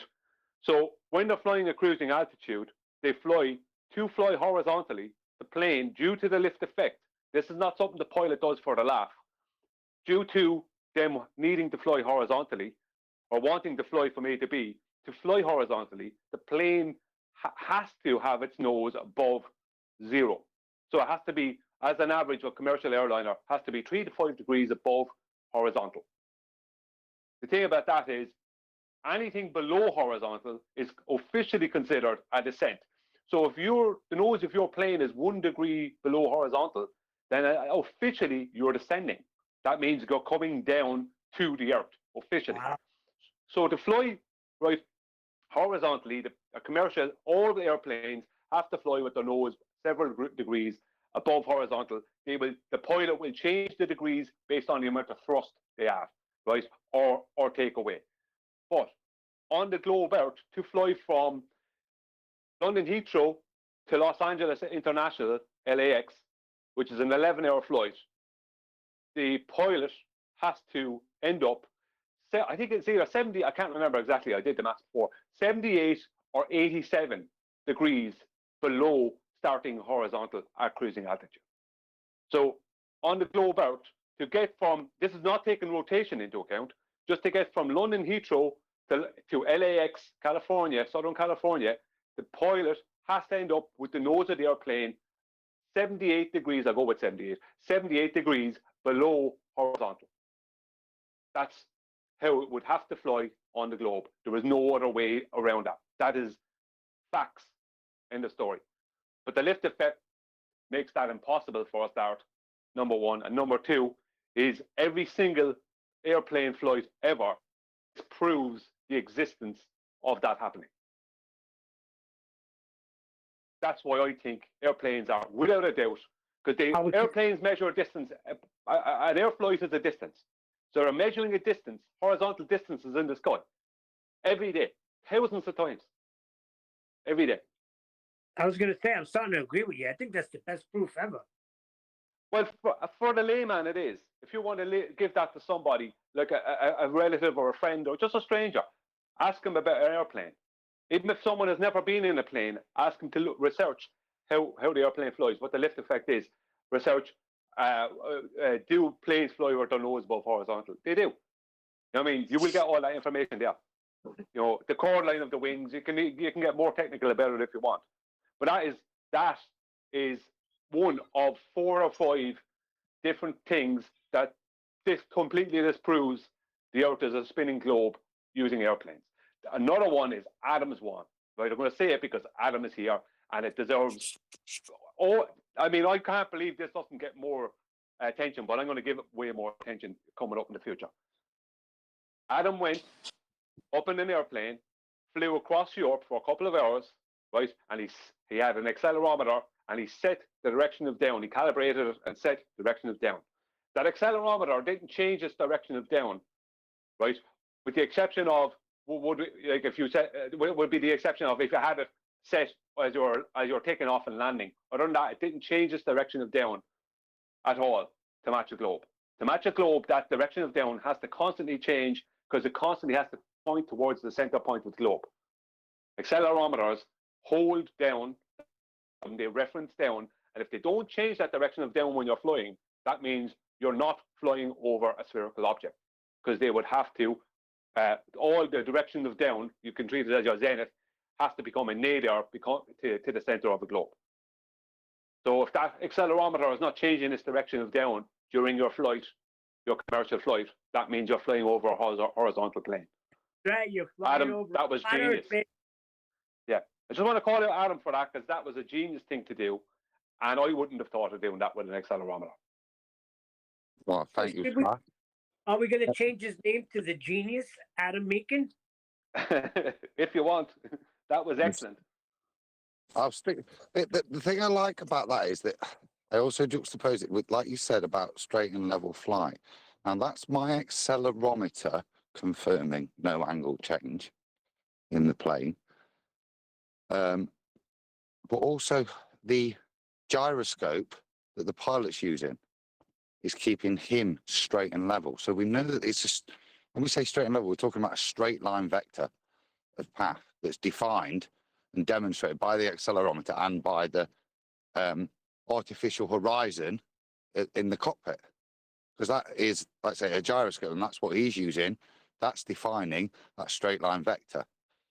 So because we have those two things, and they're traveling over such a distance, it's the distance that ruins it in a straight line vector. Because whilst you've traveled in a straight line, you can mediate with trim.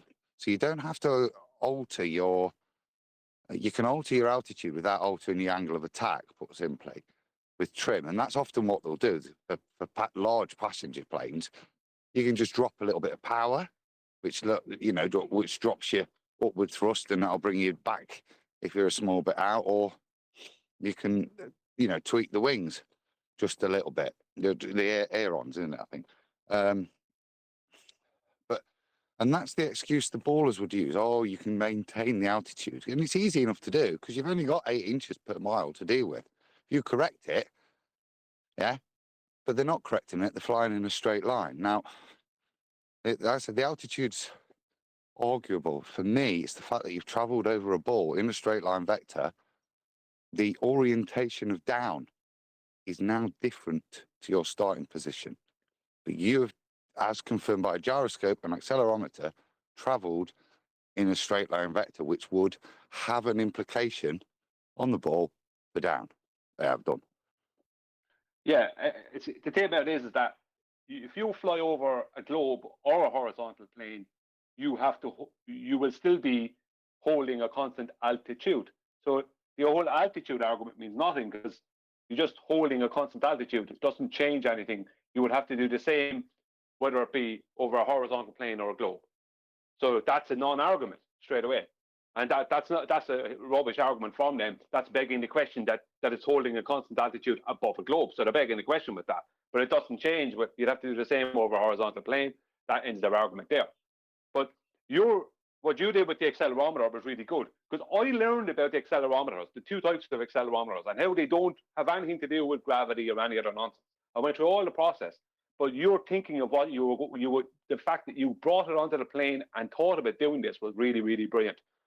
Because what you proved is that due to the verticals that accelerometer is creating, the change in vertical, that there isn't a change in verticals, and you showing how there is parallel verticals. That means you're proving the horizontal. Because you can't have parallel verticals without a horizontal. And that's what you did, basically. You basically proved it with right angles. A whole series of right angles. Well, don't miss the bigger truth here. It means that every airplane pilot is pretty snobbish on the globe since they fly with their nose up. Boom. With that, I'm going to say a huge, massive, enormous thank you to both Gilded and G+ panels for making today's after show possible. And of course, a massive thank you to all of you in either Nathan Oakley 1980 or Nathan Oakley premiering streams for hopefully smashing the super chat, liking, commenting, sharing, subscribing, joining as a Nathan Oakley 1980 channel member, and all that good stuff. I've been Nathan Oakley, and I will see you all in the next video.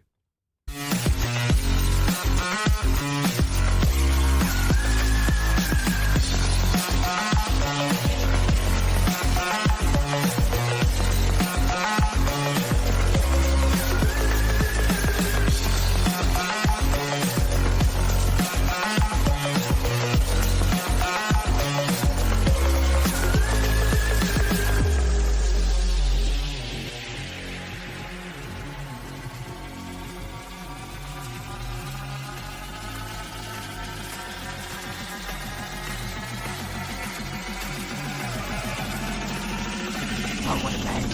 What a lovely name!